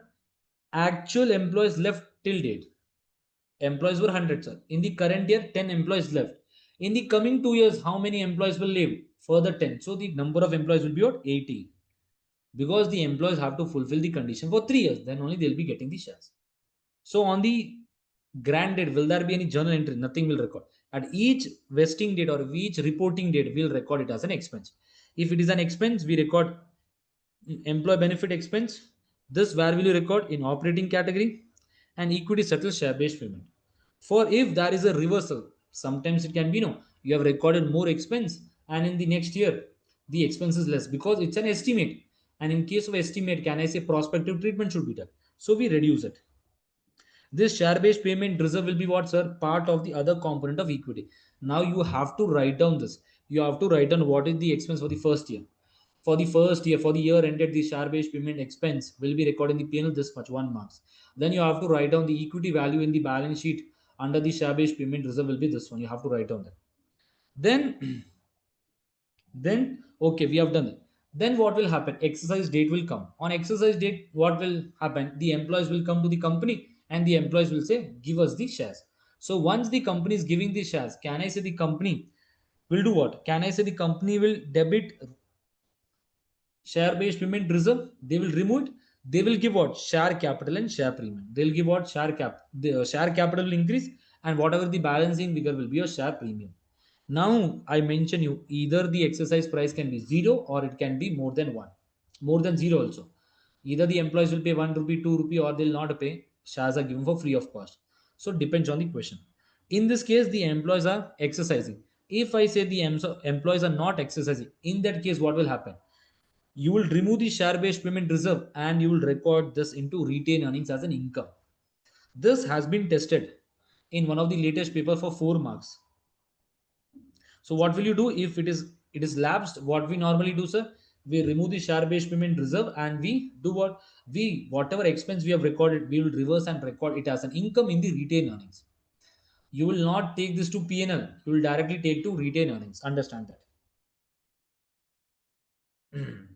Now see here, reversal of expense through P&L can only be done during vesting period.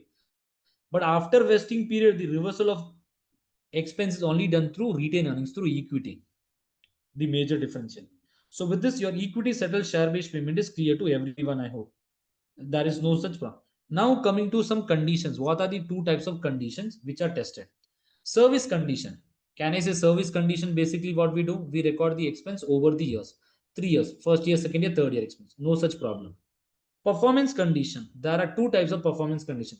Market condition, non-market condition. Non-market condition means what?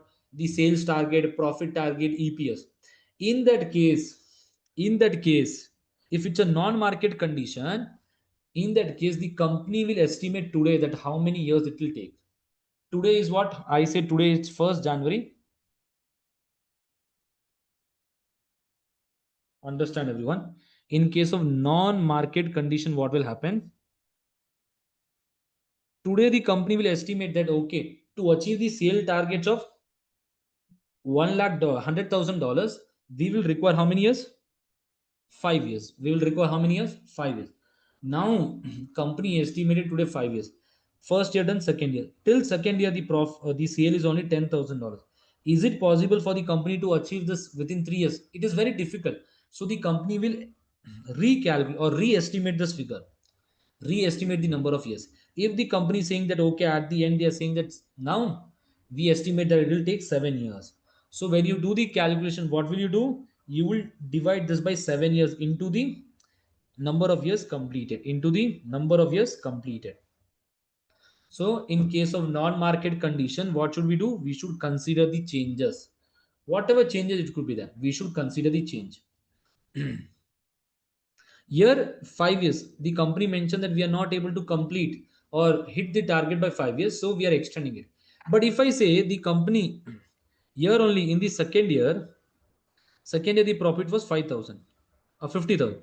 The company mentioned okay, in the coming 3 years we will hit it.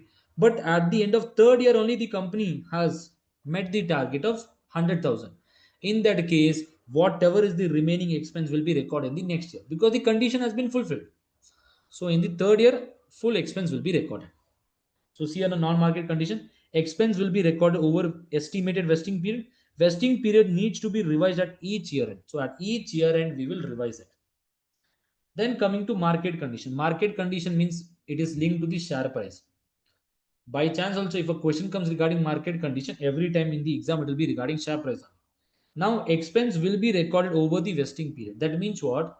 Expense will be recorded over the vesting period. Now, whatever is the estimate will be based on the first day only. Vesting period need to be assessed at grant date and no further reassessment. If today the company is saying that it will take 5 years to reach the share price to reach $100, then for 5 years they have to record the expense. Even though at the end of fifth year the company is not able, the share price is not reach $100, the company can't increase it. The company can't increase the number of years because if the company increase, the workers will not be happy. So in this case, the IFRS 2 says you will not do further reassessment. But before 5 years only the target has been hit, the share price has reached 100. In that case, you can record the expense full now only.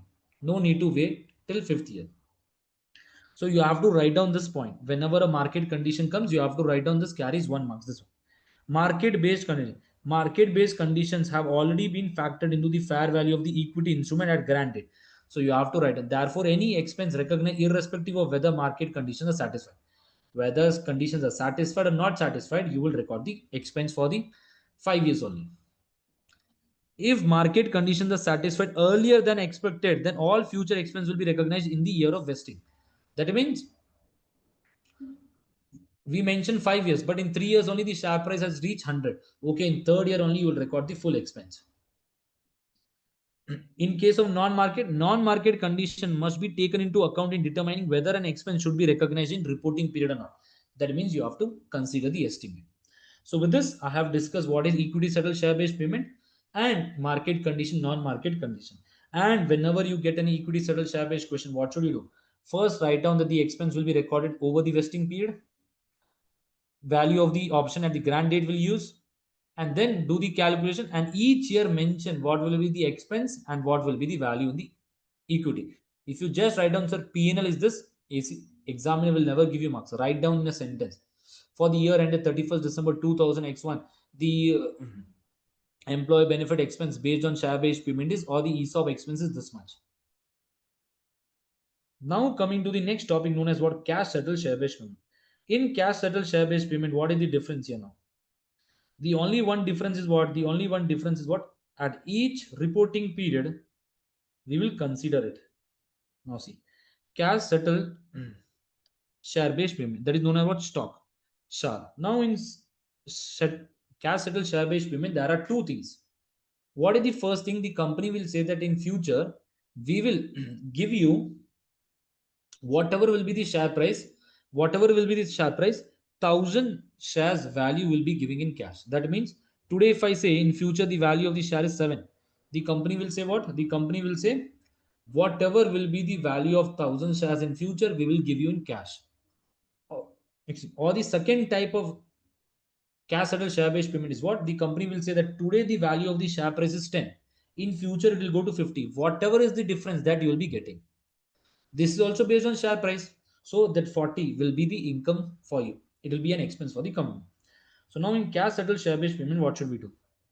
Cash settled share based payment, as mentioned, at each reporting date, we will consider, because it's a liability, and that liability is based on the share price. Share price will fluctuate. So it's better to consider that and do the accounting for faithful and fair presentation. It is similar to equity settled share based payment, except fair value should be reassessed at end of each reporting period during vesting. Fair value at each reporting date. During the exercise period, share based payment liability should be remeasured at each reporting date. Remeasured gain or loss will be recorded in P&L. Which category? Operating category. The payment of SAR, when coming to the payment will always be done on what basis? The payment will always be done on intrinsic value. So intrinsic value, the in the question will be given. If it's not given, what is intrinsic value? Market price on that day when we are doing the payment minus exercise price. The day when we are doing the payment, take the market price minus the exercise price, you get an intrinsic value. Payment is done on what? Intrinsic value. Expense is recorded on the fair value of the option at each reporting date.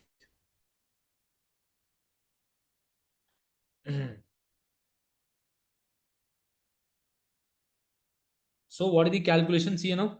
What is the only change? The fair value of the option at each balance sheet date you will consider. The fair value of the option at each balance sheet date you will consider. The other thing will remain same. No such issue. So on grant date, will there be any journal entry? No, sir. During vesting period, can I say, sir, expense will increase, liability will increase. And if the expense is to be reversed, you will reduce. But can I say during the exercise period also? During the exercise period also, we have to remeasure the liability component because the value is changing. So if the fair value is increasing, expense will increase, liability will also increase. If the fair value is decreasing, expense will reduce, liability will decrease. On exercise date, what will happen? On exercise date, the payment will be done based on intrinsic value. The payment will be done on what? Intrinsic value. So now let me do a question, one question, so that you understand this share based payment. So I hope everyone can see the question. On 1st January 2000 X1, an entity granted 100 cash share appreciation rights. So it is an equity settled share based payment. The number of employees are how many? 500. Sir. On a condition that the employees continue to work for an entity until 31st December. For how many years they have to work? 3 years. During 2000 X1, can I say 35 employees are there? The NT estimated that a further 60 will leave.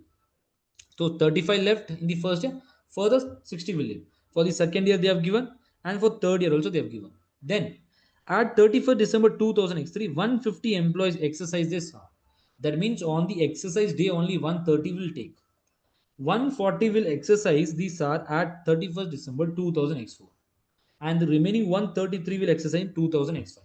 So here 3 payments are done on the exercise day, after that 1 year, and further 1 year. So they have given the fair value of the option at this date. Now the fair value of the option is given. Now let us see the first year calculation. So can I say 500 employees were there? 35 left, 60 will leave. Into what? Can I say my fair value of the option is what? 14.40. Into what? 100 option into 1 by 3. We have recorded this as an expense. Second year, what we do? 500 minus 35 employees are left, 40 also left, and further 25 will leave the company. So I've recorded this into 100 into the fair value of the option at the grant day, at the each reporting that is 15.50. So I've multiplied, I've recorded this as an expense. Then coming to what? Then coming to the third year. Third year, how many employees are there? 500 employees are total. 35 left, 40 left, and in the third year, 22 also left. So how much is this? 40. How many employees are there with the company? 403 employees. Now, can I say out of this 403 employees, they mentioned that 150 employees will exercise, will take on what? 31st December only. They will take these shares or they will take this cash here. In that case, for 150 employees, the expense will be based, the liability will be based on what? Intrinsic value. It will be based on what? Intrinsic value. So what is the intrinsic value? If you can see 150, it is 15. The fair value of the option is how much? 18.20. So for 150 employees, we'll record the expense as 15, and for the remaining 243, we'll record at 18.20. You do this, you get this total, and then you write down this and you compare with the previous year, you get your expense for the current year. This is done at the end of third year. Then what will happen at the end of fourth year? Then can I say at the end of fourth year, what will happen? Out of this 253 employees, can I say out of this 253 employees, how many employees are taking? 140 employees are taking. So for 140 employees, you will record the expense at 20, and for the remaining will be on 21.4. For the third year also, for the last year also, for the last year, can I say ultimately it will be what? The payment will be done at 25. Whatever is the difference will be what? It will be recorded in P&L as an expense. Is this clear with the question? So if you can see, I mentioned here, see 31st 12 2000 x4 for 140 it will be based on 20, and remaining 130 it will be based on 21.4. At the year end, the intrinsic value is 25. We directly do the payment. So when you do the payment, you will have some liability value. The payment is done. Whatever is the difference will be a P&L. So with this, the cash settled share based payment is also clear to everyone, I hope. Sir, Yes. sir, in the question, you basically when when employees exercise their rights, so जो Yeah. हमने SOFP में liability और provision already recognize किया, वो decrease होगा ना उस amount से? हाँ होगा पूरा, जब पेमेंट करे ना वो तो reduce होगा. Yeah, that will reduce. Let's say in third year you did for 150 employees 100 shares at $15 of intrinsic value. So उसका जो value है सर, उसको हम P&L में भी ऐसे expense भी डालेंगे. हम लोगों ने उसको पहले भी तो उतने employees के लिए शायद से expense record किया होगा. So again we have to record that expense. Simple. One thing, understand. You do this total, your expense is how much? 272127. There are two methods to do this calculation. First, you record full liability as per fair value. Then you use the intrinsic value and then do the payment and calculate the difference. That becomes complex. ACCS never do that, but that is the logical way to do actually. But here, what your study hub also says, your Kaplan also says, whatever is the intrinsic value. If you know that at the year end we have to pay intrinsic value, book the expense on that one. Now, when you're booking the expense, can I say you book the expense of how much? 272127? Yes. Yes. Now, what is the value of the liability in your books? Can I say the value of the liability is this total? 2,25,000 and 460. Now, out of this, can I say I will reduce my liability by 225,000, 2,25,000. So ultimately, my liability value will be how much? 4,60,000. Okay. So basically, firstly you include that expense and then you exclude that also. You're not excluding the expense. You are recording the expense, but you are excluding the liability.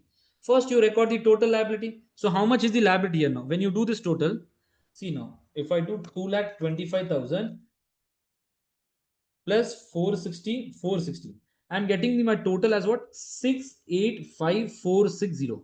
Can I say this is the value of my liability before the payment? Yes. Yes. So what is this now? My liability was this much. My liability is increasing. So whenever my liability increases, it's an expense. Yes or no? If your liability is increasing, that means you have recorded the liability how much? 4,13,000. But how much should your liability be? 6,85,000. So this is my liability. What will I do? The liability is before the payment. So what is my expense? If I do this, my expense is coming to 272,127. Now, how much is your liability? Can I say this? Now, immediately you're paying on that day only. Can I say once you record the expense, after 1 or 2 minutes, you're paying the amount? When you pay the amount, what is the entry you pass? Debit, credit? Debit what? Debit what comes in, credit what goes out. Can I say cash is going out for the company? So, how much is the cash that is going out? Can I say 150 employees are taking into 100 is the option? Into the intrinsic value is what? 50. So 150 into 100 into 50. So 225,000 225. is this. Now what is the debit? Can I say my liability is reducing by this? Because I Yes. recorded my liability at 225,000 only. Either what you can do, other way, you can record your expense based on the fair value of the option. You can record the expense based on 18.2. Then you do payment of 12,000. Then there will be a reversal again. In P&L again you have a gain. So it's that way. So can you just tell me the last thing? How did you get that? How did you Which get that 272127? That So yes, this yeah, this amount. this minus this bit. That the 6 lakh is done. No? My liability is 6,85,460 You got minus that for the current year. Okay. current year, third year. I had 150 employees. I recorded expense.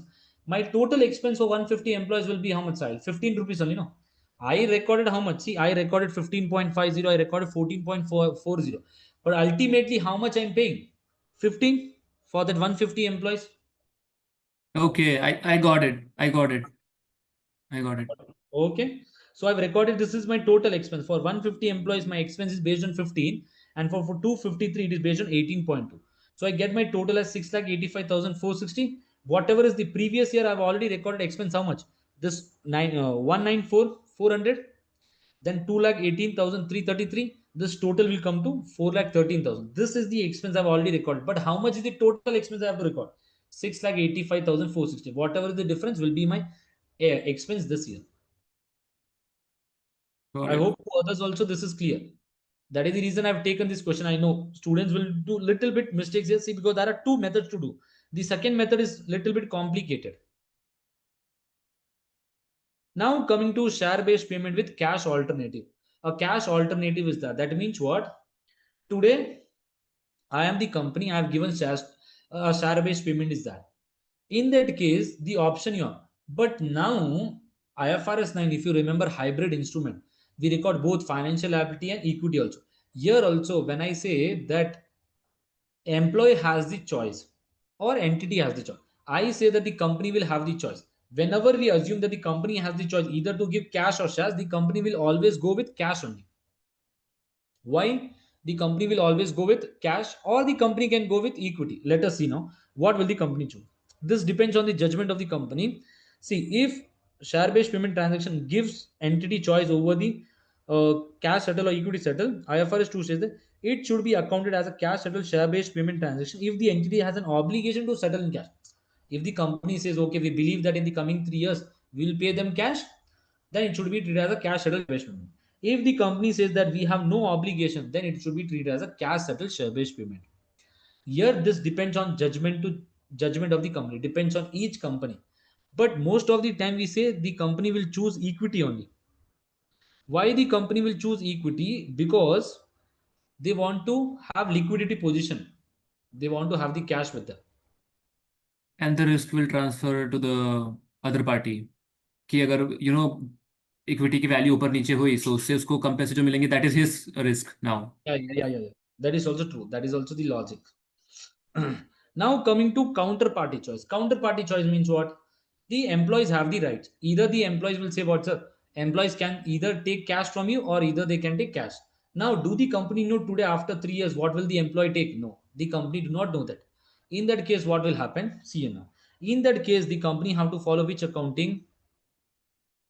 We have to record both. That is split accounting we have to follow. This will be treated as a compound instrument. When you do split accounting, what we do, the value, the calculation for share based payment as a equity cash settle cash settled share based payment, normal accounting will be done. Accounting will be what? Normal.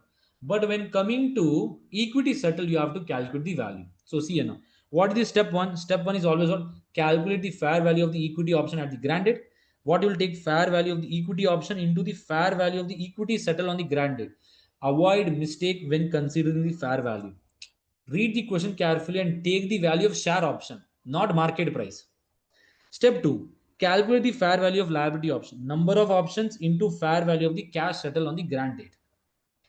If you do step 3, fair value of the equity component, step 1 minus step 2, you do this.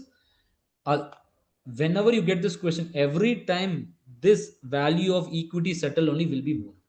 The value of equity option only will be more. Why? The company is keeping the value of equity option more because the company believes that if we keep the value of the equity option more, the employees will try to try to take the choice of equity settled share based payment.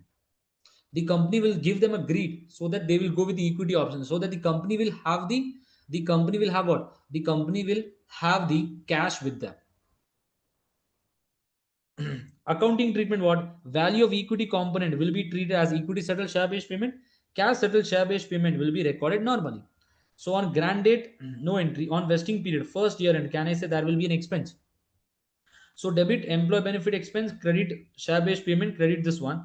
Then on exercise date, if employees take cash, what we will do? We will reduce the liability and we will give the debit liability, we reduce, we make the payment. Then whatever we have recorded in share based payment reserve, we will take that to retain earnings. If the employees are taking shares, in that case what the company will do? The company will first do what? Increase the share based payment reserve, and that the share based payment reserve will be removed by issuing share capital or share premium.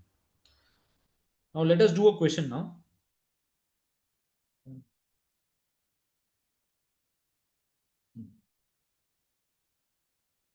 See here this question now.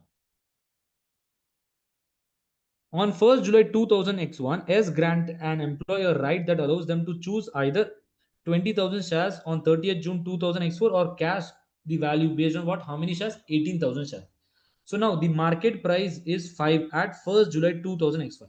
So on 1st July the market price is given. Then 5.35 at 30th June 2000 X2, 5.80 at 30th X3, 6.10 at 30th June 2000 X4. They have given this. Why? They have given this for the cash settled share based payment, to do the accounting for cash settled share based payment. The fair value of the share root is estimated to be 4.9. Now what is the first thing you have to write? As per IFRS 2 compound instrument, then the company should use split accounting, separate equity, calculation of the equity. Can I say fair value of the equity will be how much here now?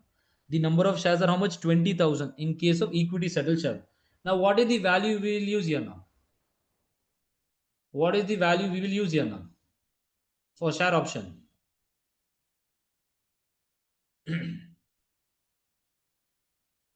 What is the value we will use for equity settle? This we have multiplied, no, 20,000. What we will use here now?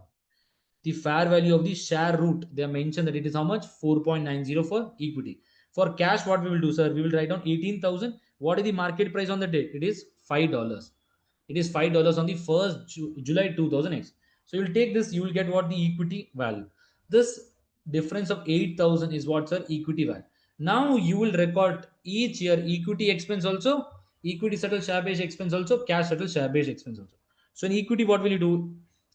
8,000 into 1 into 1 divided by 3. Here only you will apply the number of, you will multiply with the number of employees. You will not consider what? You will never consider the fair value of the option again in case of equity settled share based payment. Avoid this mistake. In equity settled share based payment, please avoid the mistake of multiplying it with the fair value of the option at the grant date again, because already when you do the calculation in the step number 3, the dollar value is considered already. Only you have to multiply with the number of employees and do the calculation. Understand that? So then every year for cash settle normal accounting, 18,000 into 1 into 5.35 at each reporting date, you record the expense. So this is your cash settled share based payment. Then coming to the last topic known as other parties. Other parties means what? If share based payment is done to some other parties, not to employees, in that case what we will do? When an entity do share based payment for the purchase of any asset, goods or service, recognize goods or service acquired at the fair value of the goods or service. That is direct method. So preference should be given every time to the direct method. If the fair value of the goods or service is not available, then we'll go with the indirect method. In indirect method, what we use the share price. The share price is used. The asset will be recorded what? Sir, the asset will be recorded what? The asset will be recorded at the fair value of the goods or service. So if I say debit credit, my value of the asset today is what? 2 lakh. But the share, the number of shares which we are giving is what? 50,000. And on that 50,000, the face value is $2. So 1 lakh you record here, the remaining will be your share premium. You have this question in your specimen exam regarding this for 4 to 5 marks. You have to write down this there. You have easily got 2 marks for stating the principle and 2 marks for the providing the answer. So with this, your share based payment is also completed. Anyone, any doubts in share based payment? No, sir. No others? No, sir. No? Okay then. No, sir. No? Okay. So I'm not given a break. Now 2 small topics are pending. We'll do that and then we'll wind up the session.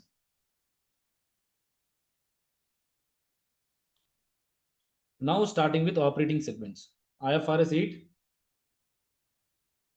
operating segment. Is this topic very important? Very important topic from SBR point of view. For the last 3 attempts, questions were there, and in a very straightforward, simple question will come. It will not come complicated.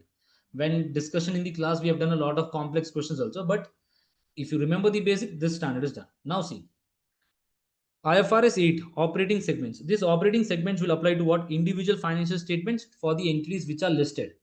It will also apply to consolidated financial statements. It will also apply to consolidated financial. Then next one. If an entity is not required to follow IFRS 8 but voluntarily opts, they can use it. No issues in that. Whenever they say that we are choosing voluntarily to use the standard, they have to fully comply. It's not that they only will follow 90 percentage what is written in the standard and 10 percentage they will not follow. If you're following any standard, comply with it fully.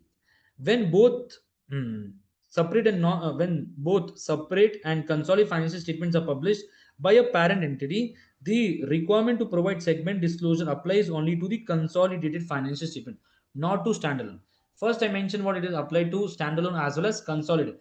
But when they are preparing both the things, then you should only do for one. That is for consolidated financial statement. Because this works on the principle of what?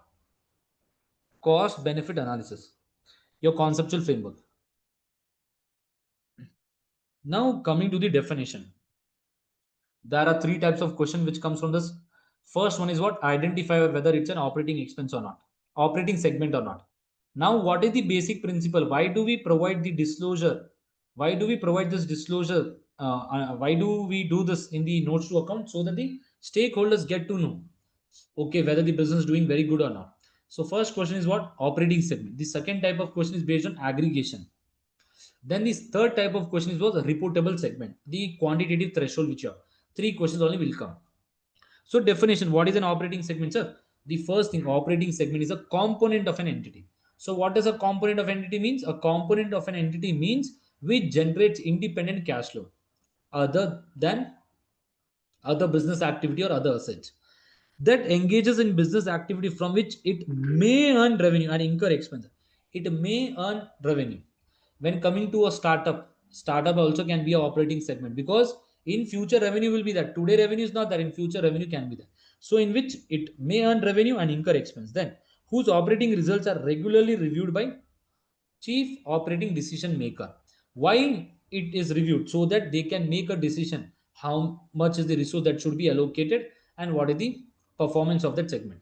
Then for which discrete financial information is available. That means information should be available. If information is not available, if separate financial statements are not available, will the company be able to present it?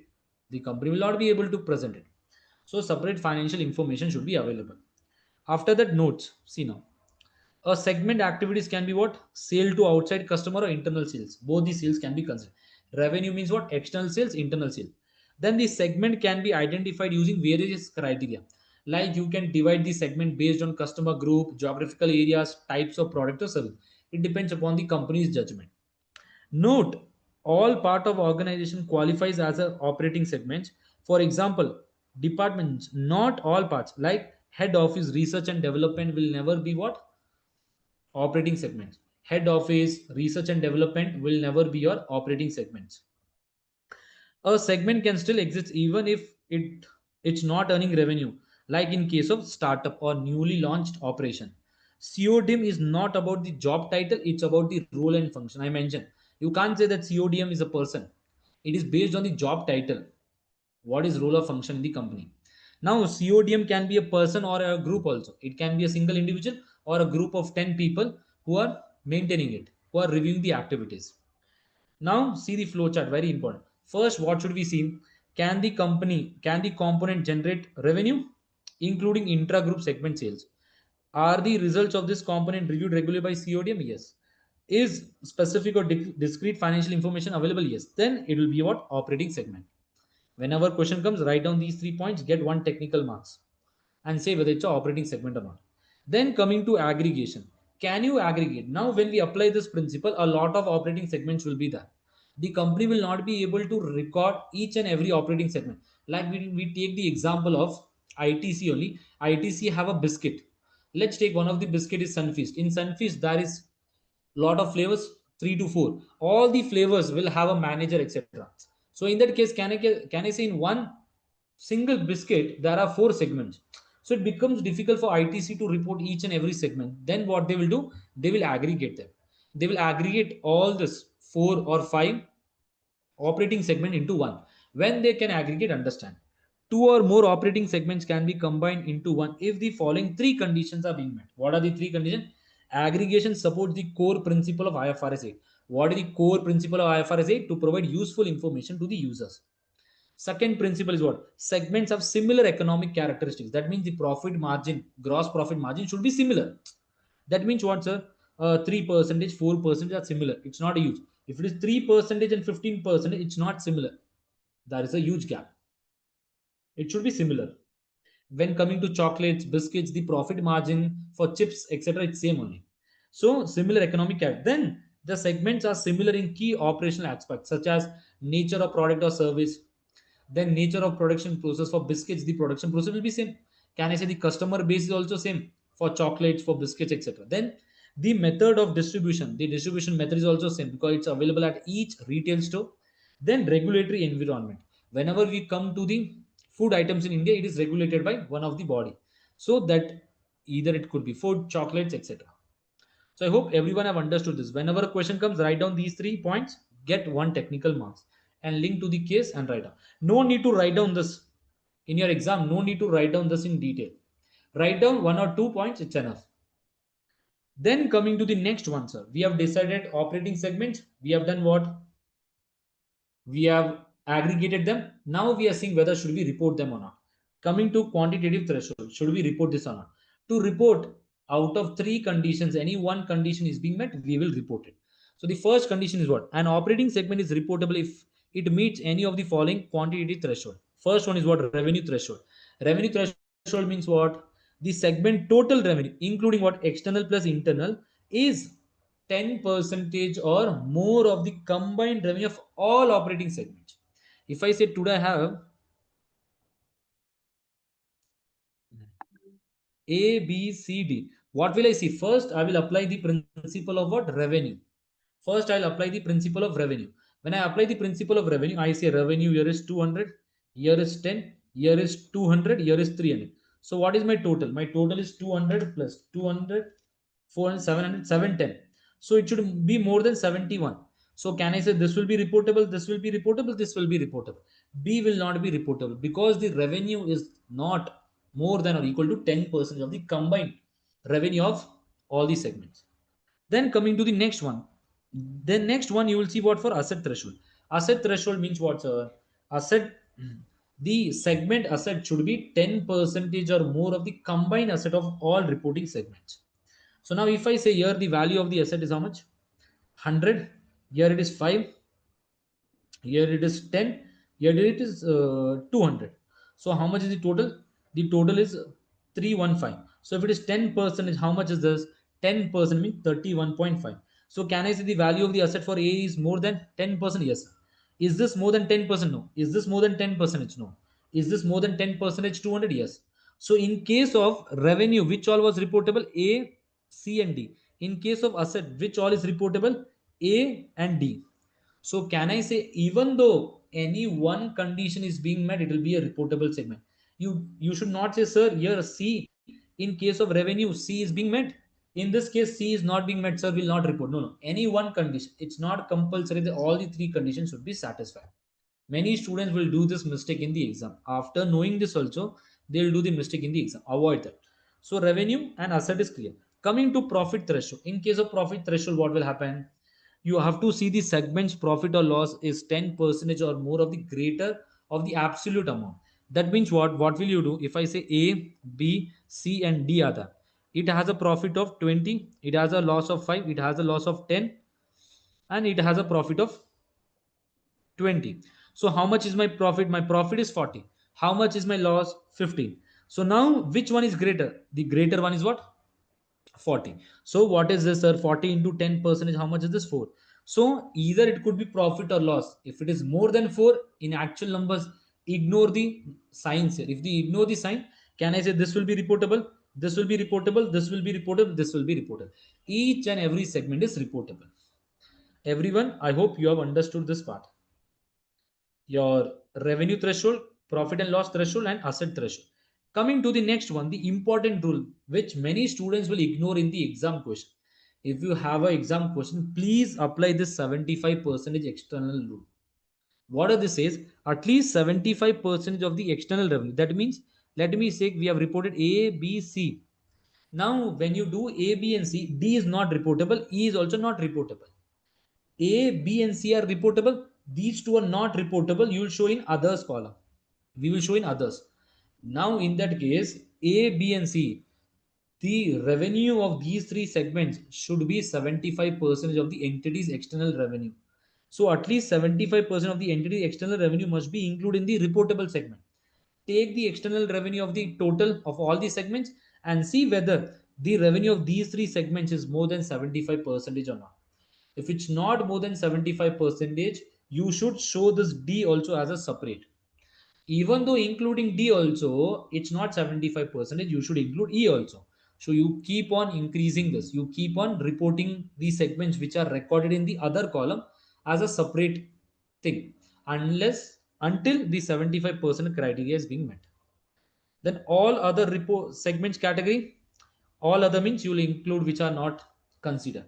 But one important thing they are mentioned, even though sometimes any segment is not reportable, but the management believes that we have to report, the company can report it, no issues there. Then you have disclosure. I have not seen much in the exam, so once you can have a reading for this. Now how a reportable segment is prepared, you can see this. It will not be tested this. It's not tested, but only for your understanding purpose. This that. So with this, we have completed what IFRS 8. IFRS 8 is done operating segment. So with this, I hope this is clear to everyone. Any doubts in IFRS 8? Very important topic. Please do. It can come. Last attempt also one set had this question. One set had fair value and goodwill. Your IAS 36, IAS 36 and IAS 36, IFRS 5 and fair value. The other set had operating segments and lease calculation. So with this, we have completed your IFRS 16, IFRS 2, IFRS 15, IFRS 8 and your IFRS 13 fair value. Now the last topic which is pending, it was provision. So I'll not take much time, 15 to 20 minutes we will discuss, as that provision is also an important topic from SBR point of view.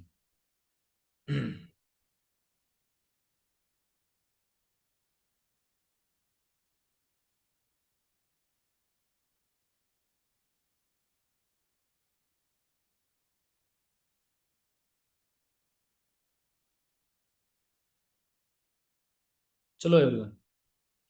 Now coming to provision, contingent liability, contingent asset, very important from SBR point of view for section B and ethics question. Nowadays the ACCA paper which is coming is based on IFRS 8 more 16. But in the previous 2020-21 questions were regarding provisions also. a case scenario will be given. You have to identify whether it's a provision or contingent liability. So now coming in the standard IS 37, what we will cover? We'll cover the recognition criteria and measurement for provision. We'll cover what is contingent liability. We'll cover contingent assets. Then see now, what is a provision? So what is a provision? A provision is a liability of uncertain timing or amount. What is a provision? Provision is a liability of uncertain timing or amount. Whenever you get any provision question, please write down this. This carries 0.5 marks. What is a liability, sir? Liability is what? Present obligation arising from past event. Liability is what? Present obligation arising from past event where there is a outflow from the company. What is obligating event? Obligating event can be what? Legal or constructive obligation. The company can have either legal obligation or constructive obligation. And when will you say it's a provision? When the company has no realistic alternative rather than settling it. The company has no other option. The company has to pay. The company have to pay. If the company have to pay for sure, in that case, it's what? A provision. Understand? The company has no other option. So now,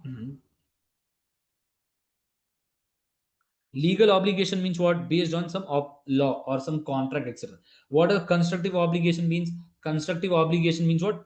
Based on past practices, published policy, or specific current statement. That means what? It is based on some past event which was done by the company, and it creates a valid expectation. It creates a valid expectation to the parties. So legal means as per laws, it can be a constructive obligation, even though it is not written anywhere. But even though it's not written anywhere, it can be a constructive obligation based on the past event or some specific statement is given by an entity or not. Then coming, we have done the definition. Then coming to recognition. When should we recognize a provision? When four conditions. Present obligation should be that either the obligation can be legal or constructive. Each term present, it's not possible obligation. Understand? It is probable. Probable means more than 50% chance that the outflow will be there. And it is reliably estimated. Present obligation, past event, probable, reliable estimate. If all the conditions are being met, then only we record a provision. If not, we will not record a provision. Then can I say provision is what, sir? Provision is an estimate. So it is an estimate. At each reporting date, you have to consider whether the estimate is changing or not. So now see here, what is the journal entry pass? Debit, expense, credit, provision. Now, sir, where should we record this expense? Either in operating, financing, or investing category based on which you have created the provision. When it will be included in asset, if you remember IAS 16, dismantling cost we have done in IFRS 16 also. Then coming to measurement. In case of measurement, can I say the measurement should be what? Of a best estimate. What are the two methods? Most likely method and expected value method. Most likely method means where there is one-off event like court case. In case of this one, where there are more than two or more event, in that case we'll use expected value. The example is what? Warranty, because the company will not know how many goods will come for claim. Then present value. Should we apply the principle of present value? Yes. When will you apply the principle of present value? In case of provision, you will apply the principle of present value when the time gap is what? More than the time period is more than 12 months. And the discount rate, which one will use? Pre-tax rate. Which one will use? Pre-tax rate. So this is the entry which you pass, and this interest expense will be recorded in financing category. Then I mentioned what is a provision is a estimate, and at each reporting date we have to review whether increase in provision is the expense, if decrease in that, reversal in the P&L. Then coming to contingent liability. What is contingent liability? Same. First, let us discuss. Contingent liability is a present obligation. Okay, sir. Contingent liability can also be a present obligation that arises from a past event, but it is not recorded. The provision is not recorded. Why it is not recorded? Because the outflow, which is less than 50%, or the amount cannot be measured. The amount cannot be measured, or the outflow is less than 50%. Then we say what? It is a contingent liability. Or a possible obligation. Possible obligation means the chance of this obligation is also less than 50. Means we don't know. This depends on some future event. If that future event happens, then we will have a provision. If a future event happens, if that future event is successful, then I have to pay. Now that event which will happen in future is not controlled by the entity. In that case, we say it's a contingent liability. So whose existence will be confirmed by occurrence or non-occurrence, and which is not in the control of the entity. This detail will not be tested, but you have to identify in your exam whether it's a present obligation or possible obligation. Then for case of asset, what will you do? In case of contingent asset also it's a possible asset which depends on future event which is outside the control of entity. Can you record this as an asset? Yes, you can only record this as an asset when it is virtually certain. So see here now, if it is remote less than 5%, in case of outflow do nothing, in case of inflow also do nothing. If it's possible, disclose contingent liability. In case of asset, do nothing. If it is probable, then what we do, sir, we will record it as a provision. And for inflow, what we do, we record it as a contingent asset. If it is virtually certain, we record it as a liability. And if it is an inflow, we record what it is an asset here. Is this clear? The basic definition of contingent liability, contingent asset, and provision. So with this, the basic definitions we have completed. Now let me do some small cases which are frequently repeated for 3 to 4 marks in your exam. The first one is what? Reimbursement. Now reimbursement means what? You're getting the money back. If you're working in any company, what do? You reclaim the expenses which are done for the company purpose. So today only you know that you will be getting for sure. If you know it's virtually certain, then only you can record it as an asset. If it's not virtually certain, you will record this as a contingent asset. It can be based on an insurance payment also. Today a fire has took place at my warehouse. I have an insurance also. Now I have to see, on one side fire is there, on the other side insurance payment. The insurance payment which I get from the insurance company will be asset for me. I have to see whether it's virtually certain or not, whether I'll get the money or not. If I'll get, I'll record it as an asset. If not, I'll disclose only as a contingent asset. So see, very important accounting treatment. The reimbursement shall be treated as a separate asset. Provision, liability, and reimbursement asset will be shown separately in SOFP. It should be shown separately. In the statement of P&L, can I say we will record this as a net amount? On one side you'll have expense, on one side you'll have an income. You can record that as a net amount, but in balance sheet you can't record the net amount. The amount recognized for reimbursement shall not exceed the amount of provision. The reimbursement amount cannot exceed the amount of provision. Today my expense provision is 1200, but I can't record 14,000 as reimbursement. I can maximum record reimbursement for 12,000. The reimbursement case is clear to everyone. Then coming to onerous contract, a very important topic for SBR. You have a technical article, please refer. A technical article is there. The technical article has already been tested, but for the December and September attempt, it's important that you focus on IFRS 18, IFRS 19, and MPMs and sustainability standards. So onerous contract, what does onerous contract means? Onerous contract means what? The benefit which you get from the contract, is less when compared to the cost. In that case, can we record a provision? Whatever loss you have in the coming future, you will have a loss. Can we record that loss as an expense today as a provision? Here, yes. The present obligation under, yes, we can record. The recognition should be at what?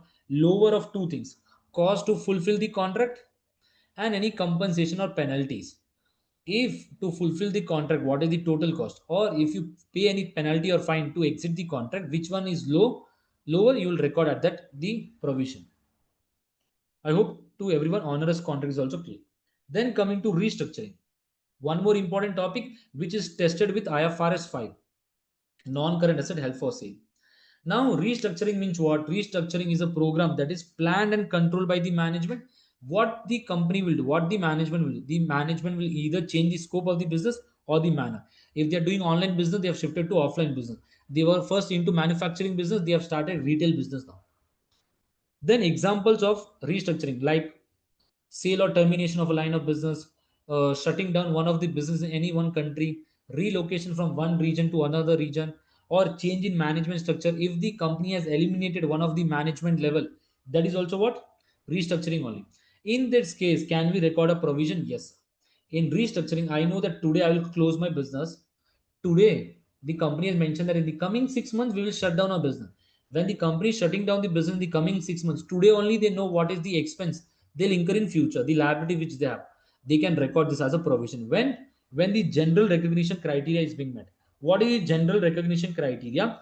It should be a constructive obligation. It should be what? Constructive obligation. When will you say it's a constructive obligation? When a detailed formal plan is there, valid expectation is there. Detailed plan is there and valid expectation. Detailed formal plan means what? When will the when will the company be shut down, or the operation of the company will be shut down, or the number of employees affected, what is the expenditure, etc. Valid expectation means what, sir? Whether this has been communicated to the parties who will be affected, like your employees, your stakeholders, your shareholders, etc. Then only we can record the as a provision, as a provision. Now when coming to this, there is one more restriction known as what? The amount which you can record as a provision should be what? Necessarily incurred by restructuring. It should be necessarily incurred for restructuring. If I will not do restructuring, I will not incur that cost. That cost can only be recorded as an expense and a provision, not associated with ongoing activity. It should not be part of the ongoing business activity. So like marketing cost, retaining or relocating staff, operating losses, investment in new system, you can't record the provision for these costs. For these are the expense where provision cannot be created under restructuring part. Then coming to future operating loss, can you record provision for future operating loss? No. You can't say the company that you can't say that in future we'll have loss, today we'll record provision. No. It's based on a future event and there is no obligation to pay anyone. If you have loss, there is no obligation to pay. Then coming to self insurance. Can a person or can a company do self insurance? No. If you pay any insurance amount, if your vehicle is damaged, you will get the amount back. If it's not damaged, will you get the amount back? No. In that case, the companies or the accountants will be very smart, saying that what we will do every year, we will keep a small amount aside from our company only, and we will say that in future we can have an expense regarding any accident relating to a car. Self insurance. For self insurance, we can't create a provision. Understand? For self insurance, we can't create a provision. I hope you have understood this. For operating losses, no provision. Self insurance, no provision. Then repair and maintenance. For repair and maintenance, can we record provision? We can't record provision for repair and maintenance also. Why we can't record? Can I say? Because if today asset is there, we know that after 2 years repair is required. But before that only we can sell the asset. No. If we sell the asset, will there be any obligation on the head? No obligation. This will be treated as per IAS 16. If you would have done IAS 16, overall cost, subsequent cost, etc., it will be treated as per that. Then coming to the last part, decommissioning and other environmental costs. In this case, what we say, it's a legal obligation. Either it can be a legal obligation or either it can be constructive obligation. Legal obligation when, sir, if it is mentioned by the court or the law, etc. Constructive obligation means the company has been following the past practices. In that case, what should we do? We will discount it and record it. We will do what? We will discount the value, we'll record it, and we'll unwind it. Same thing.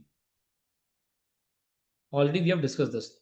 Now the cost will be included in the value of the asset, and that asset will be depreciated over the period. So with this, your provision is also done. What are the disclosures you give in provision?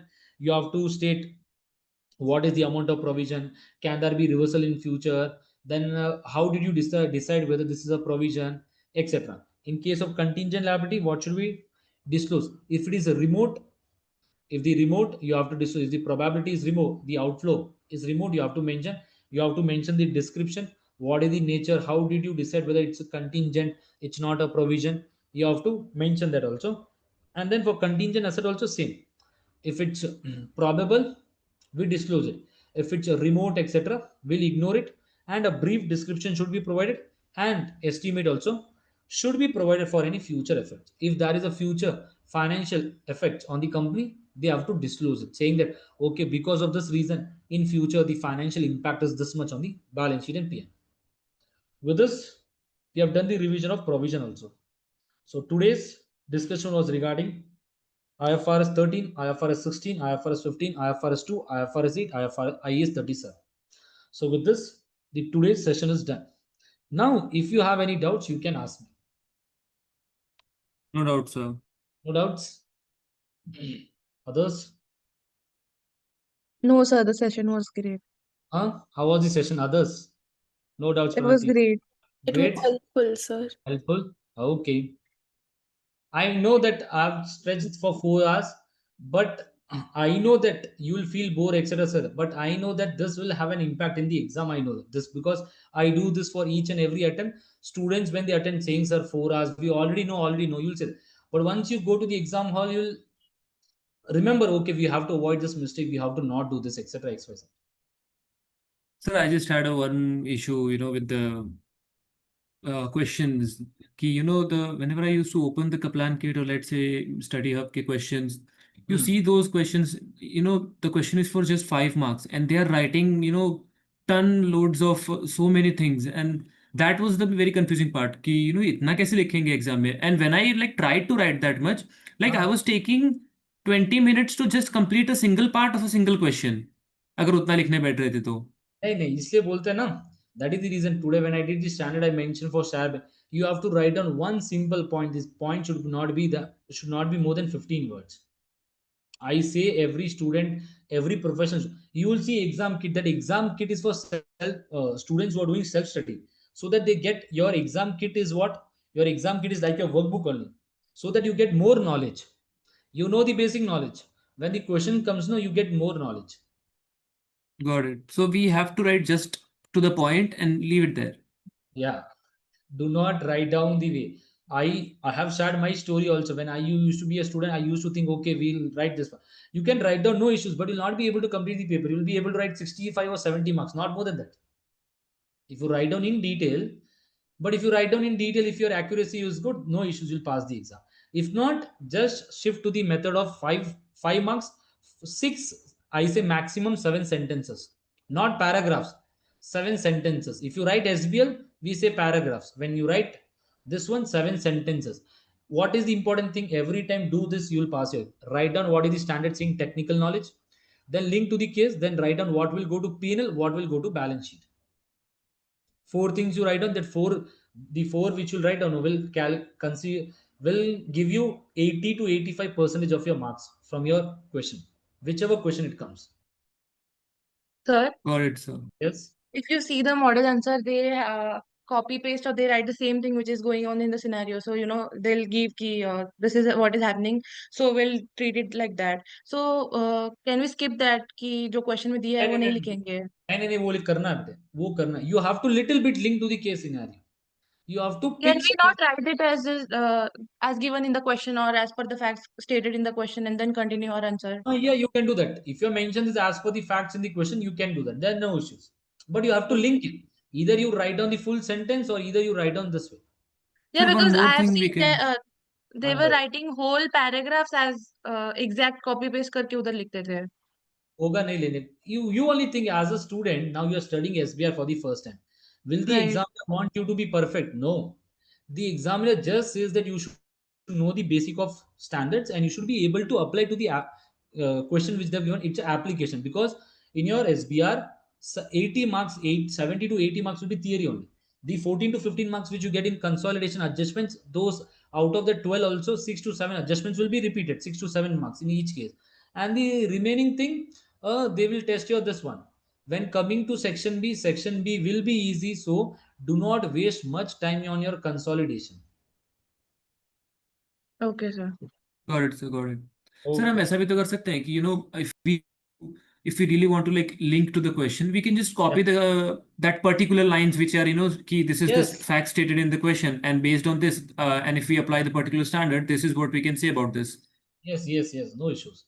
But try to, if a case, so that is the reason if you see the exhibits which you have in SBR is small. Why it is small? So that the examiner wants you to use the data which is in the exhibit. If the examiner will give you two big exhibits, then it will be difficult for you to link each and every point. So Yes. nowadays the ACC examiner is doing what, the exhibits are very small. So they want you to write down what is in the question also in your own words, or you copy paste. But if you copy paste, no.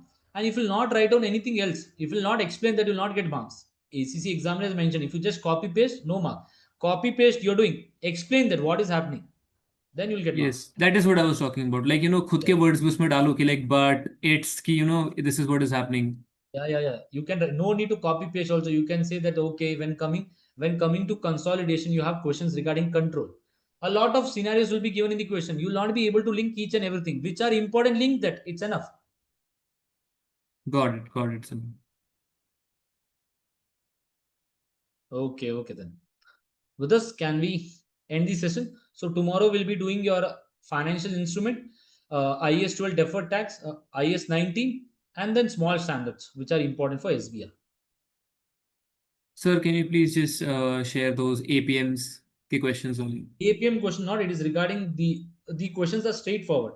And hoping that this attempt the question will be straightforward. It will not be something out of the box, etc. So give me 1 minute. Let me share now. Sir, how do you how do you predict this? In this particular session, the question will be straightforward. Why? Why I say, see, I have written all my ACC exams. I have written all 13 papers. Yes. I play with accuracy. Some tutors will say you that you should complete full 100 marks papers. I never focus on that. When I gave my AAA, when I gave my ATX, I still remember I wrote my ATX exam for 81. I got 70, 84 marks. I got 79. So see, a syllabus is that out of this, out of the box, the examiner will not ask you. If this is that cover each and everything. A single line also you cover, it's done. Your job is done. After that, nothing will come out of the box. Okay, got it. So this is how like you make it up. Yeah, I did same for my AAA also. AAA I just have written for 65 marks. Many tutors, my tutor also mentioned, how will you not clear, etc. Please prepare again. But I had confidence for 65 marks. What I've written, it's full right. So I passed. So it's important that if you complete 70 to 75 marks of your paper, also no issues. If you're very good at accuracy, that means you know that for sure if I write these 5 points, the ACCA will give me marks. You know that. No issues, no. If you're wasting time also on that. If you don't know and if you're wasting time, that is bad, I say. Okay, sir, got it. Okay then. With this, can we end the session? So tomorrow also it will be. Tomorrow I'll try to give a break of 10 minutes. So in between we'll have a break. So tomorrow again I'll be focusing on these 6 standards in detail and consolidation. The other small standard IS 2023. If you need revision, evening your FR revision will be there. You can send me, sir, I want to attend. I'll send you the link. You can join. Okay, sir. Okay then. Okay then. With this, bye bye. Have a good day. Signing off. Radhe Radhe to everyone. Let us meet tomorrow. Bye-bye, sir. Thank you, Bye-bye. sir. Have a good Thank day. you, sir. Have a nice day. Bye. Thank you, sir.